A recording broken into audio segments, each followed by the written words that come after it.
Bonsoir à toutes et à tous et bienvenue sur ce nouveau live Twitch de la Garde de Nuit, l'association française des fans du Trône de Fer et de George R.R. Martin.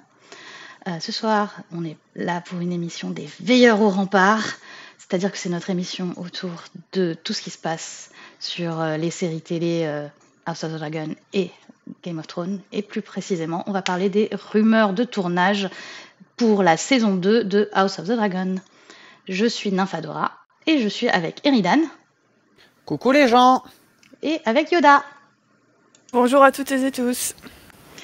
Et le temps que les gens arrivent sur le chat, tout ça, on s'est dit qu'on allait peut-être faire un rapide tour des séries télé de l'univers de Westeros qui sont en développement et où chacune en est. Et bonsoir à Joyoji qui est là pour la première fois sur le chat. Bonsoir à Nelly. Bonsoir tout le monde sur le chat. Alors, du coup, le temps que les gens arrivent, on va papoter des autres séries que House of the Dragon. Quelle a été la grande nouvelle de l'année? Eridan, quiz. Ah bah la grande nouvelle de l'année, moi il me semble que c'est cette superbe série qui nous a été annoncée sur Snow, évidemment, le futur de Jon Snow au nord du mur, qu'on attend tous avec une impatience revigorante. Pas du tout. Non, au contraire. La vraie annonce, et celle qui peut à la limite nous faire légèrement plaisir, c'est l'adaptation des aventures de Dunkelhoff.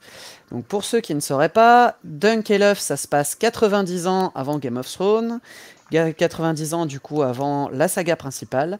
C'est des petites nouvelles courtes, il y en a 3 à l'heure actuelle qui sont publiées, et chaque fois que Martin en parle, il nous dit « Oui, j'ai des idées, je vais en écrire plein d'autres. Bon, par contre, j'écris lentement et c'est pas la priorité. » Du coup, bah on attend. Pour ça comme pour le reste, quoi. Et jusque-là, il avait dit ah non, on n'adaptera pas ces nouvelles parce que j'ai pas envie que ça fasse comme pour la série principale et j'ai pas envie d'être rattrapé par une nouvelle série. Et ben, il a changé d'avis, a priori. Donc, en fait, voilà. C'est plus compliqué que ça, parce qu'apparemment, c'est une des toutes premières séries qu'il a pitché à HBO. Et après seulement, il a dit non, ça se fera pas parce que j'ai pas fini et que je veux pas être rattrapé. Mais au tout début, il l'avait quand même pitché à HBO. Finalement, HBO avait dit ouais, non, on va faire autre chose. Et finalement, HBO a dit ouais, si, vas-y, go. Donc Martin a dit bah go. Et Martin, ils a quand même fait une superbe ouais, je sais, il faut peut-être me rattraper, mais c'est bon, j'ai au moins 3 saisons pour écrire la suite. LOL. Ce niveau de déni est quand même assez phénoménal à un moment donné, il faut le dire. La bonne blague. C'est attendrissant, c'est très mignon. C'est ça. Alors du coup, la série, c'est la seule qui est officiellement commandée. Il y a une première saison qui est officiellement commandée par HBO, donc elle va se faire. En revanche, en ce moment, il y a une grève des scénaristes, donc le projet est à l'arrêt. Puisque il faut des scénaristes pour travailler sur une série et qu'ils sont tous en grève. Donc ça se fera dans les années à venir. Et ensuite, après, il y a plein d'autres projets qui sont encore à des stades de développement, donc qui ne sont pas commandés, qui peuvent ou ne peuvent pas être faits. Ça, on ne sait pas trop. Eridan, tu parlais de Snow, justement. Snow, c'en est un des projets. Il y en a d'autres. Je vous ai mis dans le chat la liste de tous les projets à l'heure actuelle. Mais donc en développement, on a The Sea Snake qui va suivre la jeunesse de Corlys Velaryon. On a 10,000 Ships qui va suivre les voyages de Nymeria. Nymeria qui était une princesse de la Royne qui va s'expatrier, s'exiler et qui va ensuite arriver jusqu'à Dorne et devenir une princesse dornienne et donner son nom à la louve de Arya bien des années plus tard. Donc on a Snow, on a The Golden Empire qui sera une série animée autour de Yiti. Donc Yiti, c'est l'univers un peu chinoisant de Westeros, donc on ne sait pas plus de ça. Et on sait qu'il y a d'autres séries d'animation mystère, dont on ne sait pas trop quoi. Et après, il y a aussi un projet autour de la conquête d'Aegon, donc là, qui serait plutôt en film, voire en film plus série télé. Mais il parle de feature film. Donc, à voir ce que ça donnerait, ce truc-là. En autre projet, mais qui n'est pas un projet de série, il y a sur scène le projet de tournoi de Arenal qui devrait voir le jour sur les planches à Broadway. Ah, la comédie musicale. Ah, une comédie musicale. Est-ce qu'il y aura des chevaux sur la scène? Ça, je ne sais pas. Moi, j'envisage ça vraisemblablement comme Harry Potter and the Cursed Child, donc qui est un peu une expérience visuelle avec des sons, des lumières. C'est vraiment un spectacle vivant, quoi. Mais on verra quand ça se fera. Oui, on verra. Pourquoi pas? Moi, je trouve l'idée saugrenue, mais pourquoi pas, en fait. En fait, moi, c'est l'idée de faire un tournoi. Enfin, je sais pas, je vois des gens avec des chevaux et des machins, je me dis, putain, sur scène, c'est chaud quand même. Mais en fait, pas du tout. Ils vont se battre avec des épées, et puis voilà. Ouais, et puis a priori, on peut aussi penser que ça sera... comme tu disais, Nympha, c'est du théâtre, donc il y a de grandes chances qu'en fait, le tournoi lui-même se passe beaucoup hors champ, finalement. Les combats se passeront peut-être beaucoup hors champ. Et finalement, ce à quoi on assistera, c'est plus les coulisses du tournoi qui sont très intéressantes, puisque ça se passe 1 an avant que la rébellion de Robert Baratheon éclate. On a tous les personnages qu'on aime voir avec Robert Baratheon, avec Jaime Lannister, avec Eddard Stark et sa sœur Lyanna, avec Rhaegar, et aussi Harys le Fol. Donc, il y a des petites choses intéressantes. Ce tournoi, pour ceux qui ne le sauraient pas, c'est un tournant important dans l'histoire de Westeros. Donc, à mon avis, c'est plus sur ça que va se concentrer la pièce si elle arrive à voir le jour un jour. J'ai l'impression qu'on en parle depuis super longtemps, en fait. Oui, ça fait très longtemps, ouais. En fait, en réentendant la liste dont parlait Nympha, il y a plein de projets dont on entend parler depuis bien 2 ou 3 ans. Genre Arenal, je crois qu'il en fait partie. Nymeria et The Sea Snake, on a un petit peu mieux compris quand on a vu House of the Dragon cette année pourquoi est-ce qu'ils nous en avaient parlé aussi tôt. C'est qu'en fait, ils sont... Enfin, The Sea Snake, Corlys Velaryon, il est présent dans la série, donc c'est assez logique de faire une série sur lui finalement. Et pour ce qui est de Nymeria, elle est citée dans 1 épisode sur 2, à peu près. Bon, voilà. Et t'as tous les personnages qui essayent de s'y identifier. Et en plus de ça, comme tu l'as rappelé, Nympha, c'est quand même le nom de la louve d'Arya, personnage préféré des fans de Game of Thrones. Enfin bon, il y a des tas de raisons qui font que, même si personne ne s'intéresse à Nymeria et qu'il n'y a pas beaucoup de dragons dans son histoire, ça pourrait faire une série cool, effectivement. Oui, et puis une série assez actuelle, parce qu'en fait, c'est quand même beaucoup de thématiques autour de la puissance des femmes, autour de l'exil aussi, des réfugiés. Il peut y avoir pas mal de choses intéressantes à dire là-dessus, en vrai. Moi, je reconnais que dans tout ça, ce qui dénote le plus, bon, à part Snow, qui est décidément une très mauvaise idée à tout point de vue, Yeti.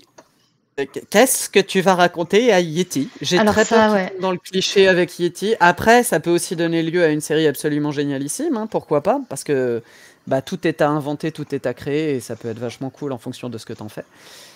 Mais Yeti... Moi, je trouve ça dommage qu'en fait, ils partent pas sur...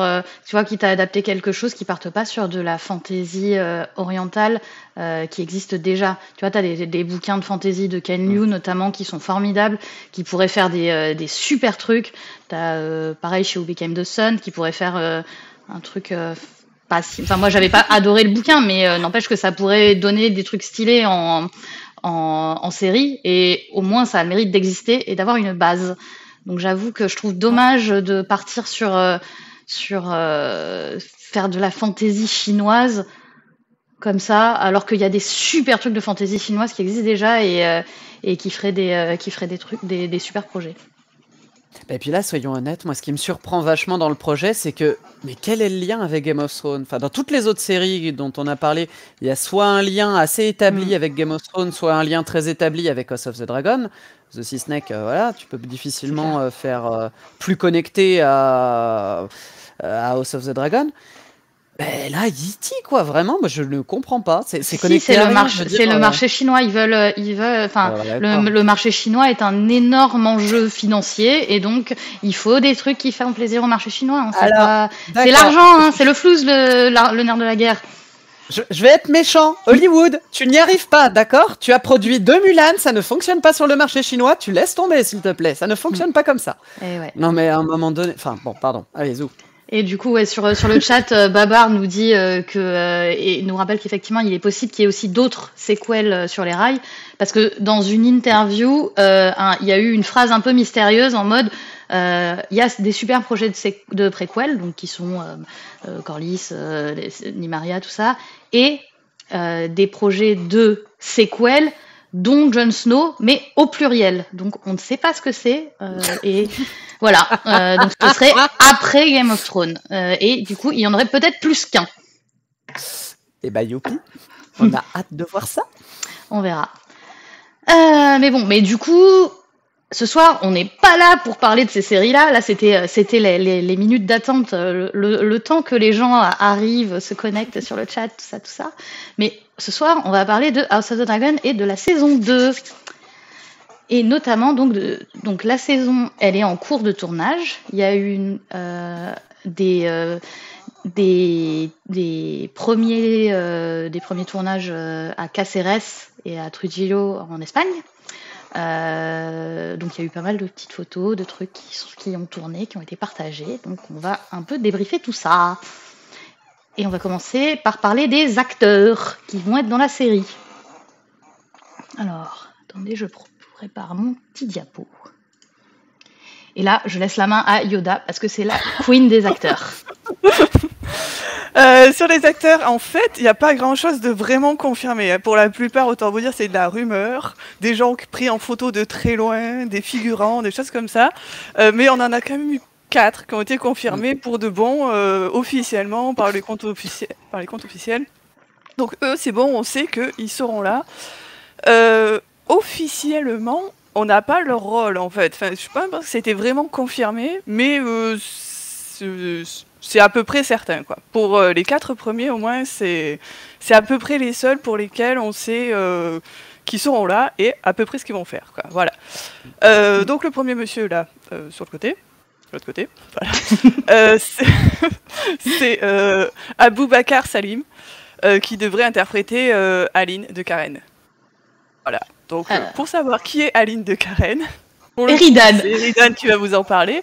Mais Aboubacar Salim, c'est un monsieur que j'ai vu dans quelque chose une fois. Je crois que c'était Raised by Wolf. Mais j'ai vu que le premier épisode. J'ai pas vu la suite. Donc je saurais pas vous dire si c'est un super acteur ou pas. Mais voilà. Mais je crois que les 4 annoncés, ça a l'air d'être aussi des acteurs de théâtre, beaucoup. Parce que tu vois, quand tu cherches leurs photos sur Google, tu tombes sur beaucoup de photos de théâtre. Et en fait, c'est aussi toute cette gamme d'acteurs britanniques qui fait le terreau de Game of Thrones et de House of the Dragon, c'est-à-dire des acteurs de théâtre avant tout, qui ont fait beaucoup de Shakespeare notamment, ouais. et qui du coup voilà, forment un énorme vivier pour le cast donc de House of the Dragon et de Game of Thrones.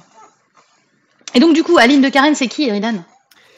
Juste avant, je vais me permettre de faire une alerte spoiler.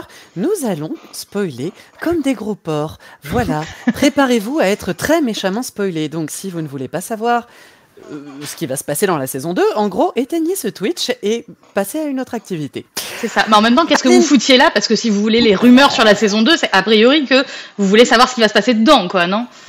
On est bien d'accord. Aline de Karen, qui est-ce? Il s'agit d'un bâtard qui vit sur la petite île de Lamarck, c'est-à-dire sur le fief des Vélarions. Et on a un petit doute sur la paternité de Aline de Karen, parce que tout le monde connaît sa maman, puisque elle en a accouché. Mais par contre, on ne sait pas de qui elle a eu ce charmant garçon, avec ce beau sourire ravageur. Et il y a des rumeurs qui disent que peut-être, éventuellement, ça pourrait être Laenor. Sauf que si vous vous rappelez de la saison 1, Laenor, il préfère le canard. Voilà, il aime pas les poules. Dans mon souvenir, c'était un peu la métaphore qui était utilisée. Donc, en gros, il y a des chances que ce soit plus une sorte de demi-frère de Laenor plutôt que le fils de Laenor, si vous voyez ce que je veux dire. Voilà, voilà. Et puis là, il a pas l'air tout jeuneau, donc comme ils ont pas changé les acteurs, je pense que limite ils vont même pas faire semblant que c'est le fils de Laenor. Hein. Enfin, je sais pas, mais en tout cas, Il fait un peu vieux pour être le fils de Laenor, pour le coup. Bah ouais. Bon, après, T'as du mal à le voir de la même génération que Jack Harris, Lucerys, petit ange parti trop tôt, et toute la bande des bébés Targ qui s'ensuit. C'est clair. C'est aussi ce que je me disais en voyant la photo de l'acteur, c'est qu'il est plus vieux que ce à quoi je m'attendais, franchement. Oui. C'est pas grave. Non, c'est pas grave, c'est pas grave. Peu importe. Hein. Une rumeur. Enfin, franchement, ça pour le coup, c'est vraiment le secret de Polichinelle qui est débunké dès le départ, en mode oui. Dans le livre, on te dit oui, c'est sûrement le fils de Laenor. En tout cas, c'est ce que dit Corlys et il insiste bien dessus. Hein. C'est le fils à mon fils. Hein. Ça n'a jamais été mon fils à moi. Non, jamais. Jamais. Mais donc oui, Marco Stark sur le chat. Oui, c'est le bâtard de Corlys Velaryon. Ouais, enfin. Oui. Il y a vraiment pas de doute sur la question, quoi, dans le bouquin. C'est ça. À peu près autant que Joffrey est le fils de Robert, quoi. Tu vois, on est sur ce genre de... on est sur ce genre de doute, environ. Donc bon. Alors, après, Baber fait remarquer dans le chat qu'en effet, les acteurs qui jouent les enfants d'Alicent ont le même âge que l'actrice d'Alicent. Donc pour le coup, les différents âges... Ah, mais ça se voit moins, quoi. Enfin, après, ça dépend. Non, mais... Faut voir avec le maquillage. Après, peut-être c'est vrai qu'avec un peu de maquillage ou quoi... C'est vrai. Et les bonnes perruques. N'oubliez pas les perruques. Chez les Velaryon, elles ont toujours beaucoup de succès. Oui. Bon allez, acteur suivant. Voilà. Alors l'acteur suivant, c'est Freddie Fox qui normalement devrait... Enfin non, qui va jouer Gwaine Hightower. Et Freddie Fox, pour le coup, je l'aime beaucoup. C'est un acteur que j'aime beaucoup. Que j'étais super contente de voir caster. Je l'avais, personnellement, je l'avais vu dans une série de Russell Davis. C'était Cucumber et Banana. C'était très chouette. Oh, non, la métaphore, il n'y a pas de métaphore. C'était non, c'est vraiment... direct, un Cucumber Banana, c'est très trash comme série en plus, quoi. Voilà, enfin, très trash. Voilà, mais voilà. Et vraiment, du coup, j'étais super contente de le voir arriver. Comme Chris ne regarde pas ce Twitch, tu vas dire qu'il a aussi joué dans Les Trois Mousquetaires. Alors, lequel? Le grand film de Paul Anderson. Oui. Et c'était, je crois que c'était Le Roi, Louis XIII, quelque chose comme ça. Voilà, donc on est parti pour avoir notre Gwaine Hightower. Et qui c'est Gwaine Hightower, Eridan? Eh ben, Gwaine Hightower, c'est le frère de la reine Alicent. C'est un fils cadet de Otto Hightower. Il avait été plus ou moins cité dans la saison 1, notamment au moment du tournoi où il se fait salement ramasser par Daemon, dans mon souvenir. Et bon, c'est pas un personnage qui est fascinant. Il n'est pas hyper important tant que la guerre n'a pas encore éclaté. Sauf que là, elle a carrément éclaté. Et du coup, lui, il va se retrouver enrôlé chez les Manteaux d'Or. Et Papa Hightower et Sœur Hightower lui disent surtout, tu nous surveilles les Manteaux d'Or parce qu'on sait ce qui se passe quand les Manteaux d'Or trahissent la main du roi. Et voilà, ça se passe mal après derrière. Voilà. Un personnage avec un bel avenir devant lui, en somme.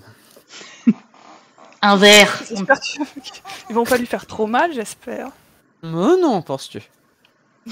Et alors, moi j'ai quand même une question, Yoda, parce que il a quel âge environ? Parce que là, sur la photo, j'ai beaucoup de mal à lui donner un âge. Il est de 89. Il est de 89, donc 34. Oui, tout à fait, 34. Oui. 34, 35. Ouais, il a un visage qui peut faire plus jeune, plus vieux. Je pense que selon ce que tu lui mets comme perruque, comme maquillage, il peut évoluer. C'est ça, moi tu m'aurais annoncé qu'il faisait Daeron le cadet d'Alicent, j'y croyais aussi en fait, voilà, avec cette photo là. Attends, on parle de Daeron plus tard. Au tout début, quand il a été annoncé, autant dire que c'était bien parti pour Daeron, pour le coup. Après Peut-être, hein, on sait jamais, parce que comme on disait au tout début, en fait, les rôles n'ont pas été totalement confirmés. Donc, c'est le plus très probable, mais HBO n'a jamais dit explicitement, lui, c'est Wayne Hightower. Donc, Ça n'a pas été explicite. ça n'a pas été totalement explicite. Bon, Après, les sources convergent très beaucoup, et puis en plus, on a un Daeron très probable aussi. Enfin, dans les rumeurs dont on parlera plus tard, on a un possible probable Daeron. Donc, oui.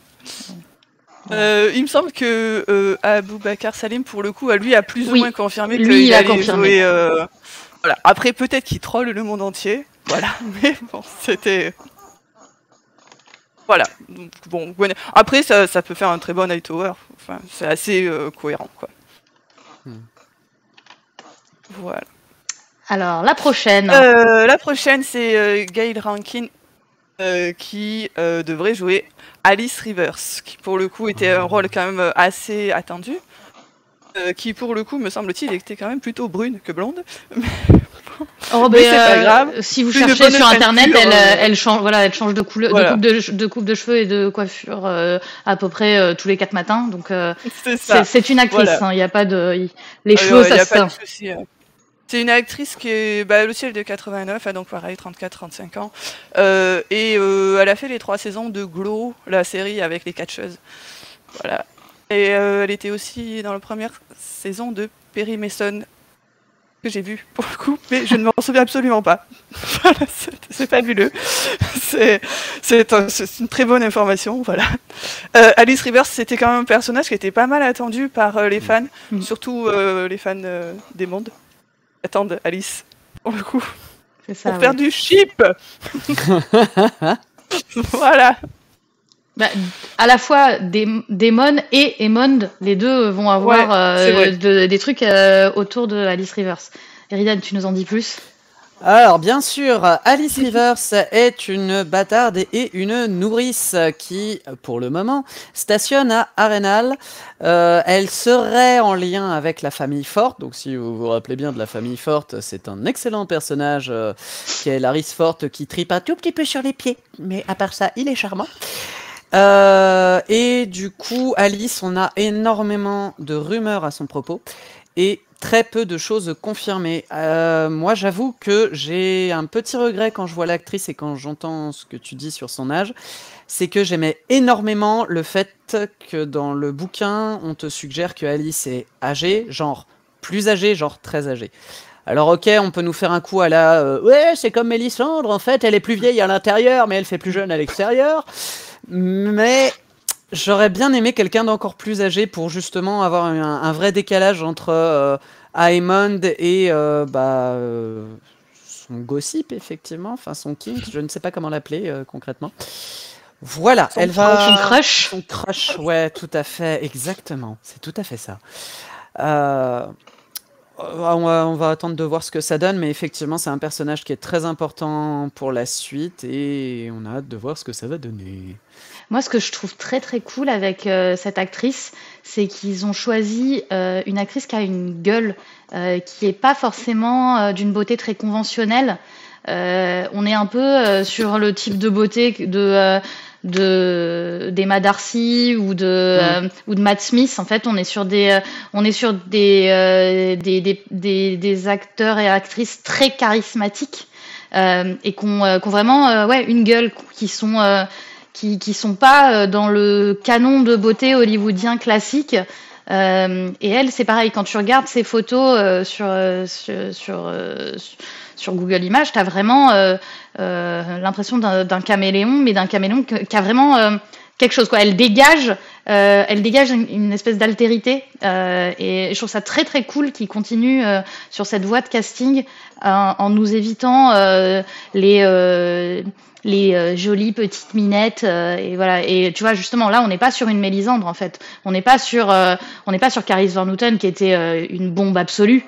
Là on est sur une sorcière qui va avoir vraiment un un truc autre, un truc dérangeant parfois, enfin voilà, un visage qui sort un peu du lot. Et je trouve ça super cool en fait, qu'ils aillent dans cette voie-là. Et pour moi, c'est un peu ce qu'ils ont fait aussi avec Matt Smith et avec Emma Darcy, c'est choisir des physiques qui sortent un peu de l'ordinaire, ce qui marche aussi très très bien pour des Targaryens, je trouve. Donc j'aime énormément ce concept. C'est une actrice qui est très caméléon, en plus je trouve vraiment brune, blonde, rouge, je pense l'avoir vue à peu près toutes les couleurs de cheveux. Et vraiment il y a des photos où on lui donne largement plus que de 40 ans, quoi. Enfin, sans vouloir lui faire dommage. Peut-être la lumière était pas bonne, peut-être on sait rien. Mais elle peut, enfin je pense, sans problème faire quelqu'un de plus âgé, quoi. Là elle est très jolie sur la photo. Ben, moi, elle me rappelle un peu Fia Saban, l'actrice qui joue la fille d'Alicent, Elena. Elle a un peu ce genre de visage aussi. Et d'ailleurs, ça colle aussi vachement bien, du coup, avec le crush d'Aemon. Parce que Aemon, il kiffe de ouf Elena. Et là, du coup, t'as une nana qui dégage un peu la même vibe qu'Elena. Enfin, je trouve que, tu vois, c'est aussi dans ce genre de détails que, tu vois, qu'ils réfléchissent vachement, quoi, ce qu'ils font. Voilà. Next. Next, eh bien, c'est Simon Russell Bael. Qui pour le coup est un acteur très très très connu en Angleterre, beaucoup moins en France, je suppose, voilà. Mais c'est vraiment là, pour le coup un acteur qui a une très très longue carrière. Le bonhomme il a déjà eu 2 BAFTA, enfin voilà, on est quand même déjà dans un très bon level, et qui lui du coup devrait interpréter Simon Fort. Alors c'est qui Simon Fort? C'est très vert-centré et très Arenalo-centré ce casting pour le moment, parce que Simon Fort, du coup, c'est le gouverneur d'Arenal. Je crois, dans mon souvenir, ne pas dire de bêtises, oui, c'est l'oncle de Lionel Fort, donc le grand-oncle de l'actuel seigneur de Arenal, Larys Fort. Il n'a pas une grosse influence sur l'histoire, mais bon, bah, je me dis que l'acteur a une bonne tête et qu'ils vont peut-être nous faire une petite histoire tragique autour de lui au cours de la saison, parce que bon, bah, Arenal, c'est en plein milieu du conflant. Dès qu'il y a la guerre, c'est le conflant qui prend. Tu te doutes que Arenal, ça va pas bien se passer. Voilà. Ouais, et puis t'as toutes les histoires de famille de Larys qui a déjà tué papa et frérot. Du coup, tu peux rajouter aussi pas mal de background sur ce monsieur qui du coup est de la même famille, quoi. Alors, il y a toujours moyen de construire des choses. Après, moi, j'avoue que je suis un petit peu sceptique à ce sujet-là, dans le sens où je trouve qu'ils nous ont fait une telle concentration sur les Targs sur la saison 1. Enfin, vraiment, toutes les autres familles, elles étaient éjectées, quoi. On les citait pour les citer, et puis c'était fini. Du coup, j'espère qu'ils vont construire des choses avec les autres familles, un peu plus les Velaryon que ce qu'ils ont fait la saison précédente, même si c'était les rares qui s'en sortaient à peu près. Et surtout vachement les Forts, ouais, parce que là, je veux dire, entre Lionel Fort et Alice Rivers, ils ont quand même de la matière, il me semble, à construire quelque chose. Enfin, moi, j'espère. Mais Lionel Fort, du coup, lui, il a quand même... Tu vois, Lionel et Arwen Fort, donc papa et frérot de Larys, ils ont quand même marqué assez vite les esprits tout en mourant très très vite, tu vois. Moi, Lionel, je l'ai trop kiffé, hein, en vrai. Alors, toi, c'était... Oui. Moi, je l'ai oublié assez vite, je dois dire. Mais non, mais moi, moi, je l'avais vraiment. Et tu vois, c'est le même type d'acteur aussi qui jouait Lionel Fort. C'est-à-dire, c'est un mec qui a une bouteille de ouf. Tu lui confies quelques lignes et le mec il déroule en fait. Il arrive sur un tournage, c'est bon. Tu fermes les yeux, tu fais rien. Le mec, il te fait une scène, quoi. Et du coup, je pense qu'on est sur le même genre d'acteur que sur Lionel, et ça peut donner aussi du coup des personnages assez marquants en les voyant pas tant que ça, quoi. Je suis d'accord. Ouais. Je pense que c'est des acteurs qui peuvent assez vite marquer avec deux trois scènes qui impactent bien, et pour le coup faire quelque chose d'assez chouette. Suivant. Le suivant. Alors lui, le suivant pour le coup, on rentre dans vraiment des acteurs qui sont pas du tout confirmés. Hein. C'est Clinton Liberty. Et ce garçon serait en fait Adam of Hull, je sais plus comment il est traduit en français. De Karen. De Karen. De Karen aussi. Adam de Voilà, Karen. ouais, c'est ça. Voilà, donc le frère de l'autre, celui qu'on a vu. Ce qui est assez bizarre, c'est qu'il n'aurait pas été annoncé en même temps, je sais pas trop pourquoi. Mais bon, il aurait été vu sur le tournage au Pays de Galles, il me semble. Pays de Galles. Donc, possiblement, ça serait lui. Voilà. C'est ça qui est génial franchement, mais c'est trop bien, c'est que t'as des détectives autour de cette série, quoi. Genre, les mecs, ils y vont et ils regardent qui est-ce qui suit qui sur Instagram. Et alors, si quelqu'un suit, si un acteur est suivi par tout le cast de House of the Dragon, ils se disent, ah oui, lui, il est dans le cast, c'est sûr, et tout. C'est du travail de détective de ouf, quoi. Et puis après, ils vont stocker les tournages pour voir qui est-ce qui a été vu sur tel tournage ou tel tournage. C'est fascinant. Je trouve ça génial. Oui, complètement. Là, tu comprends mieux pourquoi est-ce qu'on nous appelle les fans, tu sais. C'est parce que ça va un peu trop loin. C'est pas méchant, hein, mais ça va un tout petit peu trop loin quand même, les amis. Mais non, c'est mignon. Donc là, ce brave garçon a été vu au Pays de Galles en compagnie des autres acteurs. Lui, bon, à moins qu'il soit super pote avec tous et qu'il soit allé boire un verre avec eux, bon, visiblement, il fait vraiment partie du tournage et visiblement, ils en ont déduit que ça serait Adam. Donc le frère. Et donc, du coup, Eridan, t'as des trucs à nous dire sur Adam Velaryon, différents de Aline Velaryon. Karen, Velaryon, Karen, enfin bon, bref, les enfants de Corlys Velaryon, oui, voilà, désolé, hein, moi il y a trop de noms, donc je les mets dans la même famille, c'est tout, quoi.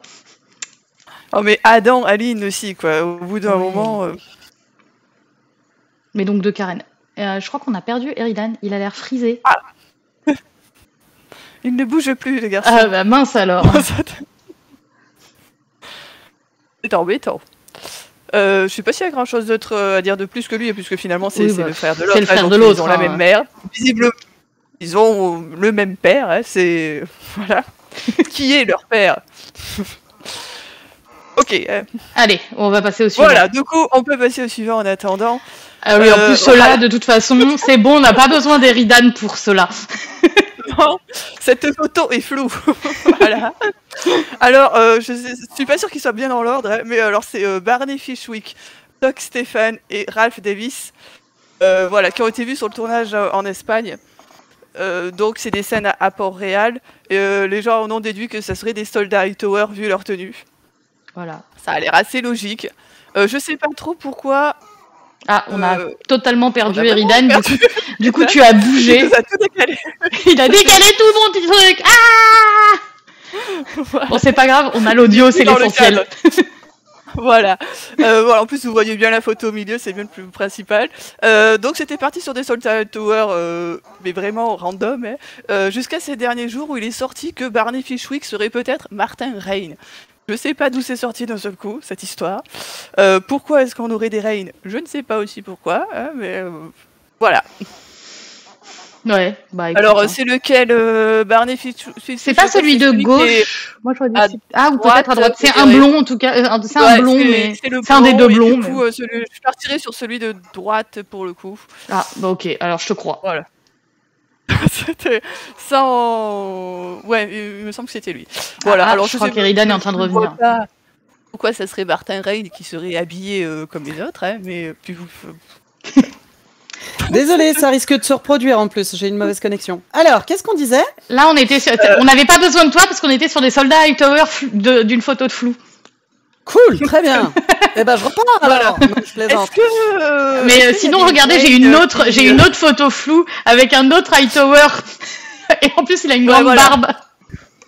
C'est ça. Alors, on retrouve les deux petits bonhommes là sur le côté, du coup, c'est pour ça on se dit que c'est la même scène.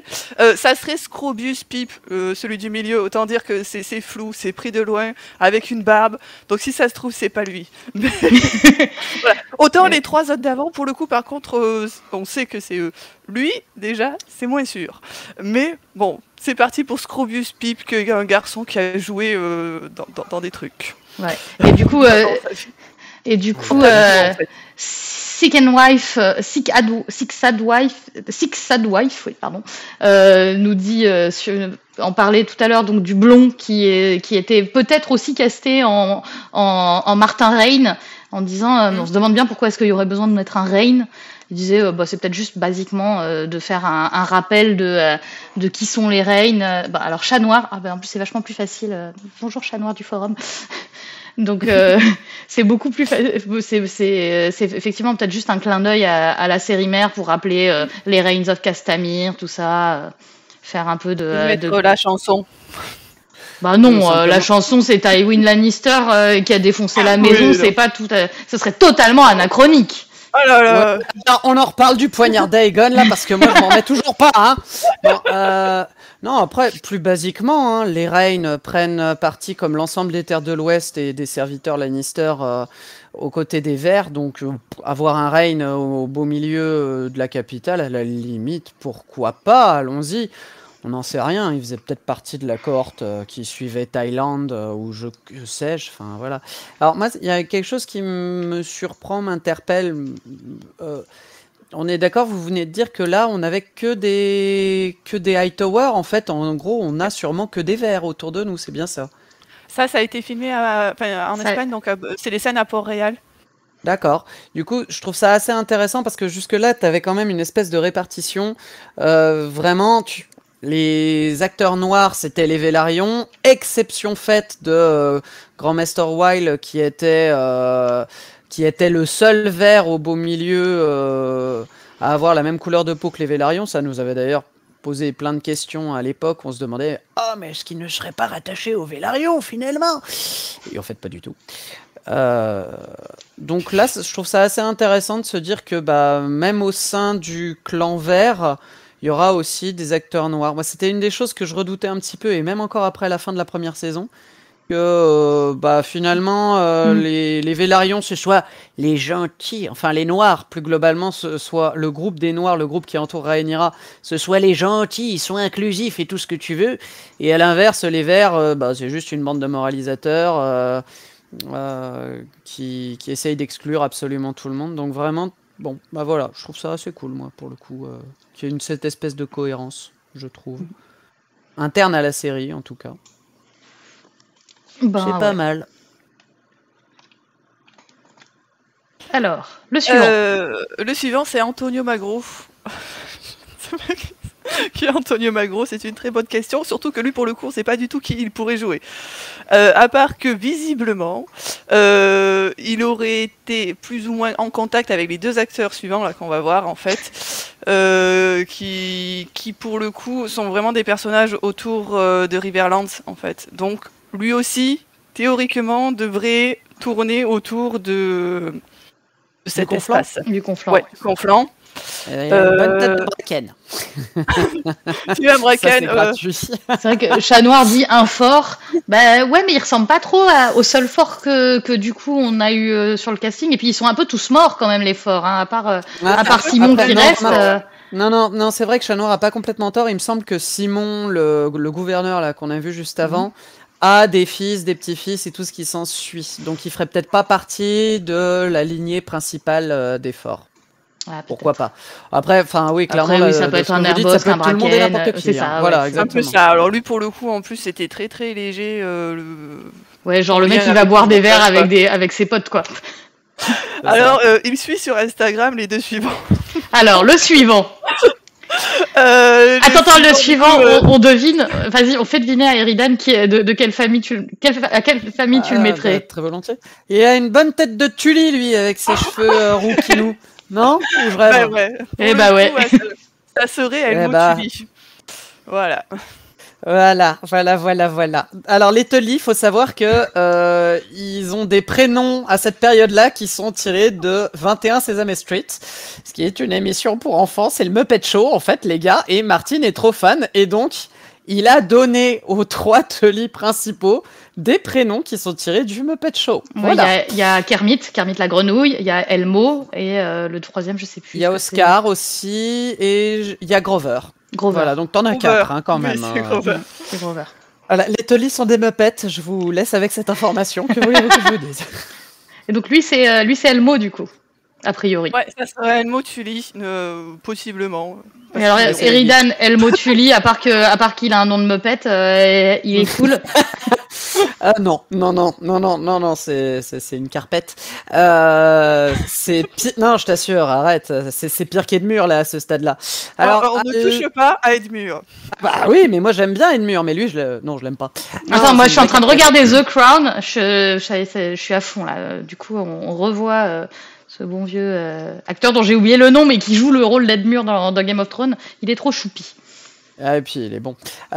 Du coup, Elmo, à l'époque, c'est l'héritier de Vivzeg, et c'est le petit-fils du seigneur de Vivzeg, qui est une espèce de vieux machin à la Walder Frey, le fameux Grover Tully, justement, qui est complètement podagre, cloué dans son pieu, mais qui est là, oui, non, moi je suis pas d'accord pour me faire gouverner par une femme, d'abord, ça va pas se passer comme ça, on va prendre les armes, etc. Et t'as lui, en face, qui dit... Oui, alors papy, comment te dire, enfin, on va te laisser crever tout seul dans ton pieu, puis finalement c'est moi qui vais décider, hein. Voilà, on fait comme ça, merci, bisous. Voilà, donc Elmo ne suscite pas une très grande sympathie chez moi. Grover non plus, je vous avoue, je suis un peu plus fan de la génération qui suit, mais qu'on ne verra normalement pas dans la saison 2, a priori. Wally Wallou. Alors, next. Next, du coup, c'est John Paul Hurley, qui serait Lord Darry. Donc on reste vraiment toujours autour du conflant, et c'est pour ça que ces trois acteurs, normalement, enfin s'ils sont bien dans la série, ça c'est toujours pareil, devraient en fait tourner tous les trois en fait autour du même lieu. Alors du coup, il y a Babar qui demande si on peut avoir toute la danse des dragons racontée par Eridan et ses accents. Alors. Moi, je pense, suivez-nous petit à petit, tu vois, au fil des Twitch, vous en aurez toujours un petit bout. Tu vois, il faut en garder pour le public. Oh, putain, ça. Ouais, grave. Et du coup, Chat Noir demande si on a vu les gars. Alors, les gars, quels gars? Moi, les gars du bâtard, je ne sais pas. Là, j'avoue que je ne sais pas qui sont les gars dont on parle. Chat Noir. Il y a des guillemets et tout, c'est trop cool. Si, oui, d'accord, moi je vois. Il s'agit justement de la génération qui suit celle d'Elmo, c'est-à-dire ses deux fils, Kermit, le fameux, qui n'est pas une grenouille, hein, tout va bien, et Oscar, et il s'agit aussi de Benjiko Nerbosk. Le petit Nerbosk, oui, Benjiko, oui, voilà, oui. Et puis du coup, elle a répondu à Lila Noir, tout ça. Effectivement, eux, ils sont trop bien. Mais eux, je pense que c'est pas dans cette saison. Mais il y a peu de chance. Enfin, Benjiko, il y a toujours moyen. Hein. Il peut arriver assez tôt parce que il arrive assez tôt dans le bouquin. Mais là, non, a priori. En tout cas, eux, ils n'ont pas le bon âge pour jouer ces personnages-là. On est quand même sur des ados qui ont entre 15 et 13 ans, normalement. Là, lui, avec sa belle barbe, comment te dire? Non, lui, c'est de toute façon, c'est un Darry, a priori, on t'a dit. Eh ben, vite fait, bien fait, les Darry ne servent à rien, encore une fois. Ils avaient déjà eu cette chance dans la saga principale, et ils ont encore cette chance là dans la danse des dragons. C'est-à-dire qu'en gros, à chaque bataille, on te dit « Oui, il y a Lord Darry qui est là !» Et à chaque bataille, il a un prénom différent. Donc en gros, les mecs, ils sont là juste pour crever lors de la bataille, d'accord? Donc lui, je ne sais pas, ça doit être le Lord Darry numéro 79. Vous attachez pas trop à lui. Il va pas survivre très longtemps. Ce spoil. Oh, il a une bonne bouille. Ouais, Non, puis je pense qu'il a une tronche de quelqu'un que j'ai déjà vu dans d'autres séries. Tu vois, ça sent le mec, le British que tu vois en personnage tertiaire dans plein de séries. Alors après, on n'en sait rien. Franchement, quand tu vois comment ils n'ont pas respecté le canon du point de vue Nerbosk-Bracken là sur la première saison, tu te dis, si ça se trouve, lui, contrairement au pronostic que je viens de formuler, il va survivre jusqu'au bout. Et peut-être même qu'après, il aura lui aussi sa place au conseil restreint. De toute façon, il en faudra bien quelques-uns. Il faut bien. Tu vois, comme Brown, finalement. Ouais, faut des têtes qui restent un petit peu. On ne sait jamais. Alors du coup, le prochain pour le coup, ça c'est du personnage qui va être marquant si la rumeur dit vrai. Normalement, oui. Franchement, j'espère que ça va être réussi. Ouais, moi aussi. Bon. Donc c'est Mark Stobart qui devrait interpréter Cheese. Ça fait un moment que son nom tourne, lui, pour le coup, donc je pense qu'au bout d'un moment, ça doit être un petit peu plus sûr que tous les autres, quoi, parce que j'ai l'impression d'en entendre parler depuis assez longtemps de lui en tant que cheese. On nous dit sur le chat, il fait flipper. Bah, normal, Flipper. attends, Blood and Cheese, c'est genre les personnages qui font grave flipper de ouf. Il a des yeux intéressants. Je trouve, il ressort bien sur cette photo en plus. C'était cool. Blood, c'est la photo juste après. C'est Sam Wilson, il s'appelle le monsieur. Voilà. Mais qui sont donc Cheese and Blood Donc attends, on va faire Blood en même temps. Du coup, Blood, c'est lui. Voilà. Qui a un qui s'appelle le monsieur Sam Wilson. Sam Wilson, voilà.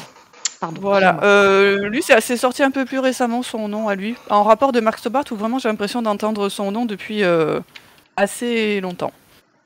Donc voilà. Blood and Cheese. Eridan, du coup. Voilà. Tu nous rappelles qui sont ces deux personnes? Ah.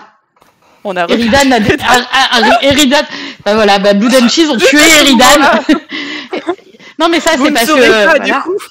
Eridan a eu trop peur de Blood and Cheese, il est vert et il les aime pas Blood and Cheese. Donc Blood and Cheese, ce sont des assassins. Ce sont vraiment des personnages qui sont hyper marquants dans le bouquin parce que ils sont les protagonistes d'un moment vraiment poignant.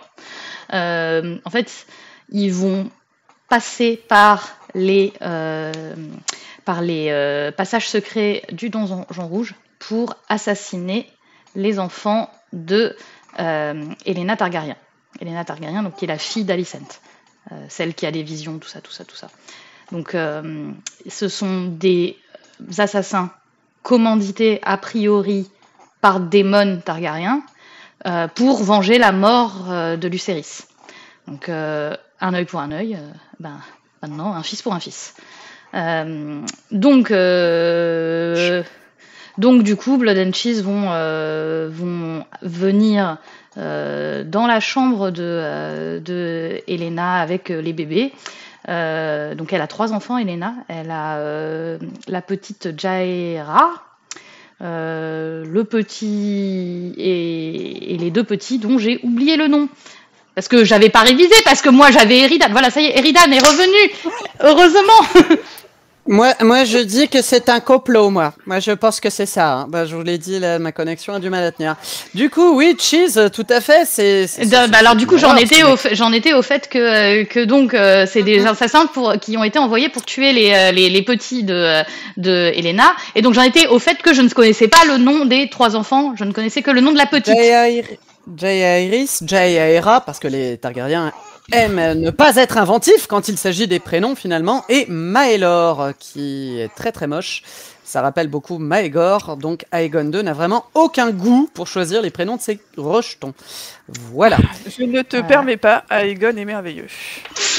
C'est une ordure et pourtant je peux avoir des côtés très partisans des Verts, mais pas là. Est-ce que tu crois vraiment que c'est lui qui a choisi les enfants des gosses? Parce que moi j'ai envie de te dire que je pense que c'est plutôt Alicent et Helaena. Hein, lui, alors, les gosses, il en a un peu rien à carrer. Hein.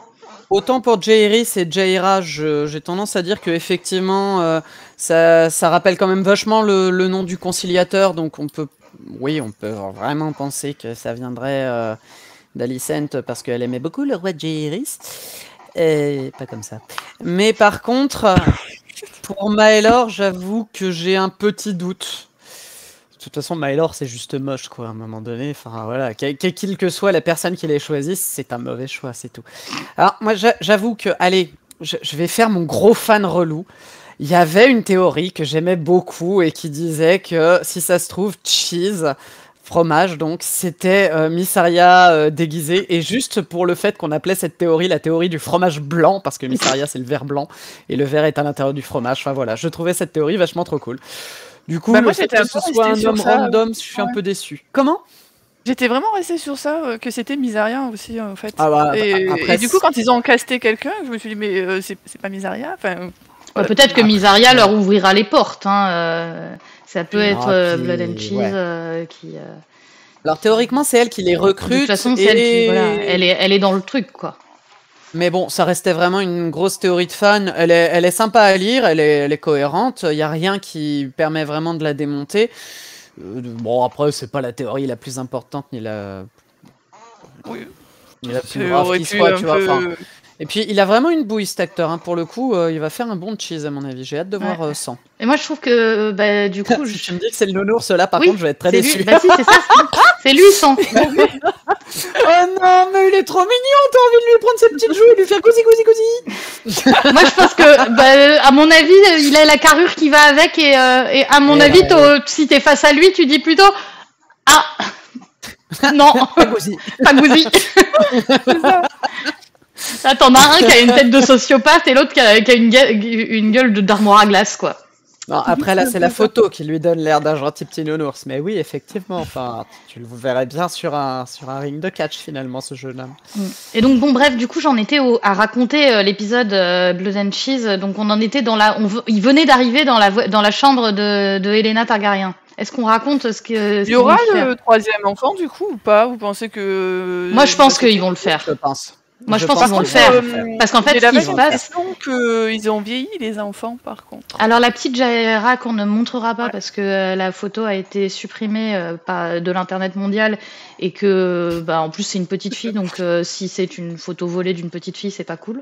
Donc, on ne la montrera pas là. Ouais. Mais elle a l'air un peu plus grande, effectivement, que dans la première saison. Que dans la première saison. Donc, peut-être qu'il y a du temps il va peut-être y avoir un petit timing...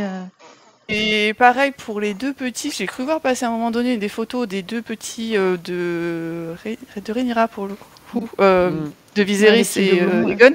Et j'avais l'impression aussi qu'ils avaient... c'est pas compliqué d'avoir grandi par rapport à la tête qu'ils avaient en première saison où c'était vraiment des bébés. Et en fait, c'est pas donc... c'est normal qu'ils changent, mais je me suis dit... est-ce qu'il va y avoir encore un mini-saut temporel ou quelque chose comme ça? Ça m'a un peu questionné. Voilà, c'est tout. Après, comme il sera passé 2 ans de diffusion entre les deux, de toute manière, entre les deux saisons, voilà. Le problème, si tu veux, c'est qu'en termes de chronologie, autant dans le bouquin, tout était cohérent dès le départ, autant dans la série, tu sens que c'est un petit peu le bordel, excusez-moi, hein, mais à un moment donné, tu t'en es quand même à raboter des morceaux de ficelle, quoi. Donc là, je pense qu'effectivement, ils vont pas avoir le choix, ils vont être obligés, de vieillir les gamins et sans forcément toujours donner des grosses explications derrière. Bah, tu vas pas me faire croire que Rhaenyra, elle a moisi pendant 2 ans à Père Dragon, à attendre gentiment que quelqu'un vienne l'attaquer ou que, au contraire, si ça se trouve, Aegon va renoncer au trône. Hein, peut-être qu'au bout de 2 ans, on peut se dire que c'est raisonnable, je sais pas. Et puis mon fils, je le vengerai dans 2 ans, c'est pas grave, on n'est pas pressé, c'est pas à la minute. Enfin, quand même, quoi, à un moment donné, non, là, la guerre, elle est commencée, faut que ça saigne, les gars, quoi. Normalement, Blood and Cheese, c'est juste après la mort de Lucerys pour se venger, quoi. Et donc, la scène est empoignante, donc, parce que j'avais commencé à la raconter, puis donc, du coup, ce qui se passe, c'est que Blood and Cheese arrive et demande à Helena de choisir lequel de ses enfants ils vont tuer parmi les deux garçons. Parce que la fille, elle compte pas. La petite fille, on s'en fout. Ils sont très cohérents, ces gens, dans leur pensée. Oui, la fille, on s'en fout. Donc, du coup, elle dit, allez, vas-y, choisis ton fils préféré. Elle en choisit l'un. Il tue l'autre. Voilà. Et il y a tout un tas de questions qui se posent par rapport à ce choix. Est-ce que Helena avait vraiment le choix? Est-ce que eux, ils avaient pas des consignes qui leur disaient, de toute façon, quel que soit celui qu'elle va choisir, vous tuez celui-là en particulier, ou vous tuez l'autre, ou enfin voilà. On peut se poser plein de questions. Tout ce qu'on a, en fait, c'est l'événement brut. Et je pense que si c'est bien tourné, ça va faire exactement comme les Noces pourpres, en fait. Ça va juste faire un énorme choc chez le public, parce que c'est ce qui est recherché, hein, de toute façon. Et on va en entendre parler un petit peu. En même temps, maintenant, on vous a spoilé, donc... Après, le chat demande, est-ce qu'on pense qu'il va pas y avoir une censure de la scène? Parce que décapiter un enfant, c'est tendu quand même. Alors, en tout cas, je pense que graphiquement, oui, ils ne vont pas... ils devraient quand même faire la chose de manière moins graphique, quoi. Ils peuvent très bien, en fait, je pense, montrer Helena, en fait, au moment où il tue le bébé, ou quelque chose comme ça, le bébé, du coup, le petit, ou quelque chose comme ça, pas montrer, genre, le bébé décapité, en effet... Je pense que dans tous les cas de figure, c'est une scène qui va faire polémique, quelle que soit la manière dont tu la tournes, quelle que soit la manière dont tu l'appréhendes, c'est une scène qui va créer la polémique, qui va de toute façon, c'est ce que je disais, hein, elle est là pour choquer, elle choque d'ailleurs énormément dans le bouquin. Oui, je pense que c'est la scène la plus choquante de tout l'une des, en tout cas l'une des, enfin ouais, c'est quand même vraiment une scène hardcore quoi. Il se passe d'autres choses dans la première partie, mais peu importe. Oui, non, par rapport à la danse des dragons, je suis d'accord que c'est l'une des scènes les plus choquantes. C'est ça. D'ailleurs, tu réentends parler de cet événement-là, t'en entends parler pendant tout le reste de la danse. Je veux dire, c'est un événement qui crée la polémique, même au sein de la société des Sept Couronnes. Ouais. C'est pas anodin du tout. Du coup, comment est-ce qu'ils vont la filmer à l'heure actuelle? On n'en sait rien du tout. Moi, j'attends vraiment de la voir, cette scène, parce que il y a déjà eu énormément de polémiques avec Game of Thrones, avec tout un tas de violences qui étaient soit suggérées, soit vraiment montrées. Tu te rends compte qu'en fait, il n'y a jamais vraiment trop de bonnes manières de faire, puisque à chaque fois, on finit par leur reprocher ce qu'ils ont fait et par extrapoler sur est-ce que ça aurait pas été mieux autrement? Bah oui, peut-être pas, on n'en sait rien. Tu vois, sur le chat, on nous rappelle la mort de Shireen qui brûle vive quand et les noces pourpres où on poignarde une femme enceinte quand même pendant les noces pourpres. Donc là, ils en avaient en plus rajouté dans l'horreur par rapport au bouquin. Donc, moi, je me souviens encore qu'effectivement, la mort de Shireen, elle avait beau être hors champ. Juste derrière, les 10 dernières minutes où on revenait sur Daenerys, j'en avais rien à secouer, quoi. Je veux dire, j'étais tellement retourné, j'étais tellement mal que le reste de l'épisode, j'étais pas là, j'étais pas dispo, en fait, j'en avais rien à secouer. Il y a Drogon, rien à foutre, il y a une gamine qui est morte. Dieu. Après, ils peuvent le faire quand même. Je pense qu'ils le feront quand même un poil hors champ. Tu vois, on risque de voir du sang, on risque de comprendre ce qui se passe, mais on va pas voir une lame qui décapite un enfant, quoi. C'est pas possible. Ils peuvent pas montrer ça à la télé. Enfin, il y a des limites quand même. On est d'accord que. Vas-y.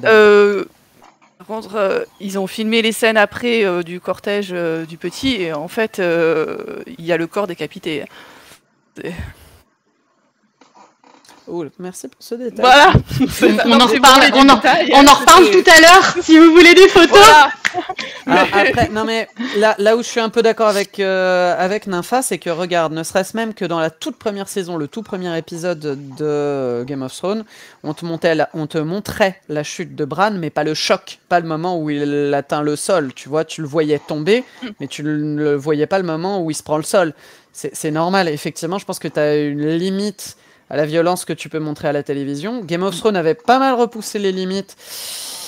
House of the Dragon a commencé assez violemment, notamment moi avec le premier épisode que j'ai toujours pas osé revoir, parce que quand même la césarienne, ouvrir une femme en deux, la césarienne forcée, là je peux toujours pas. Jusqu'où est-ce qu'ils iront aller avec cet épisode-là, sachant que il est là pour choquer, vraiment. Ben, je sais pas, on verra. Ouais, on verra.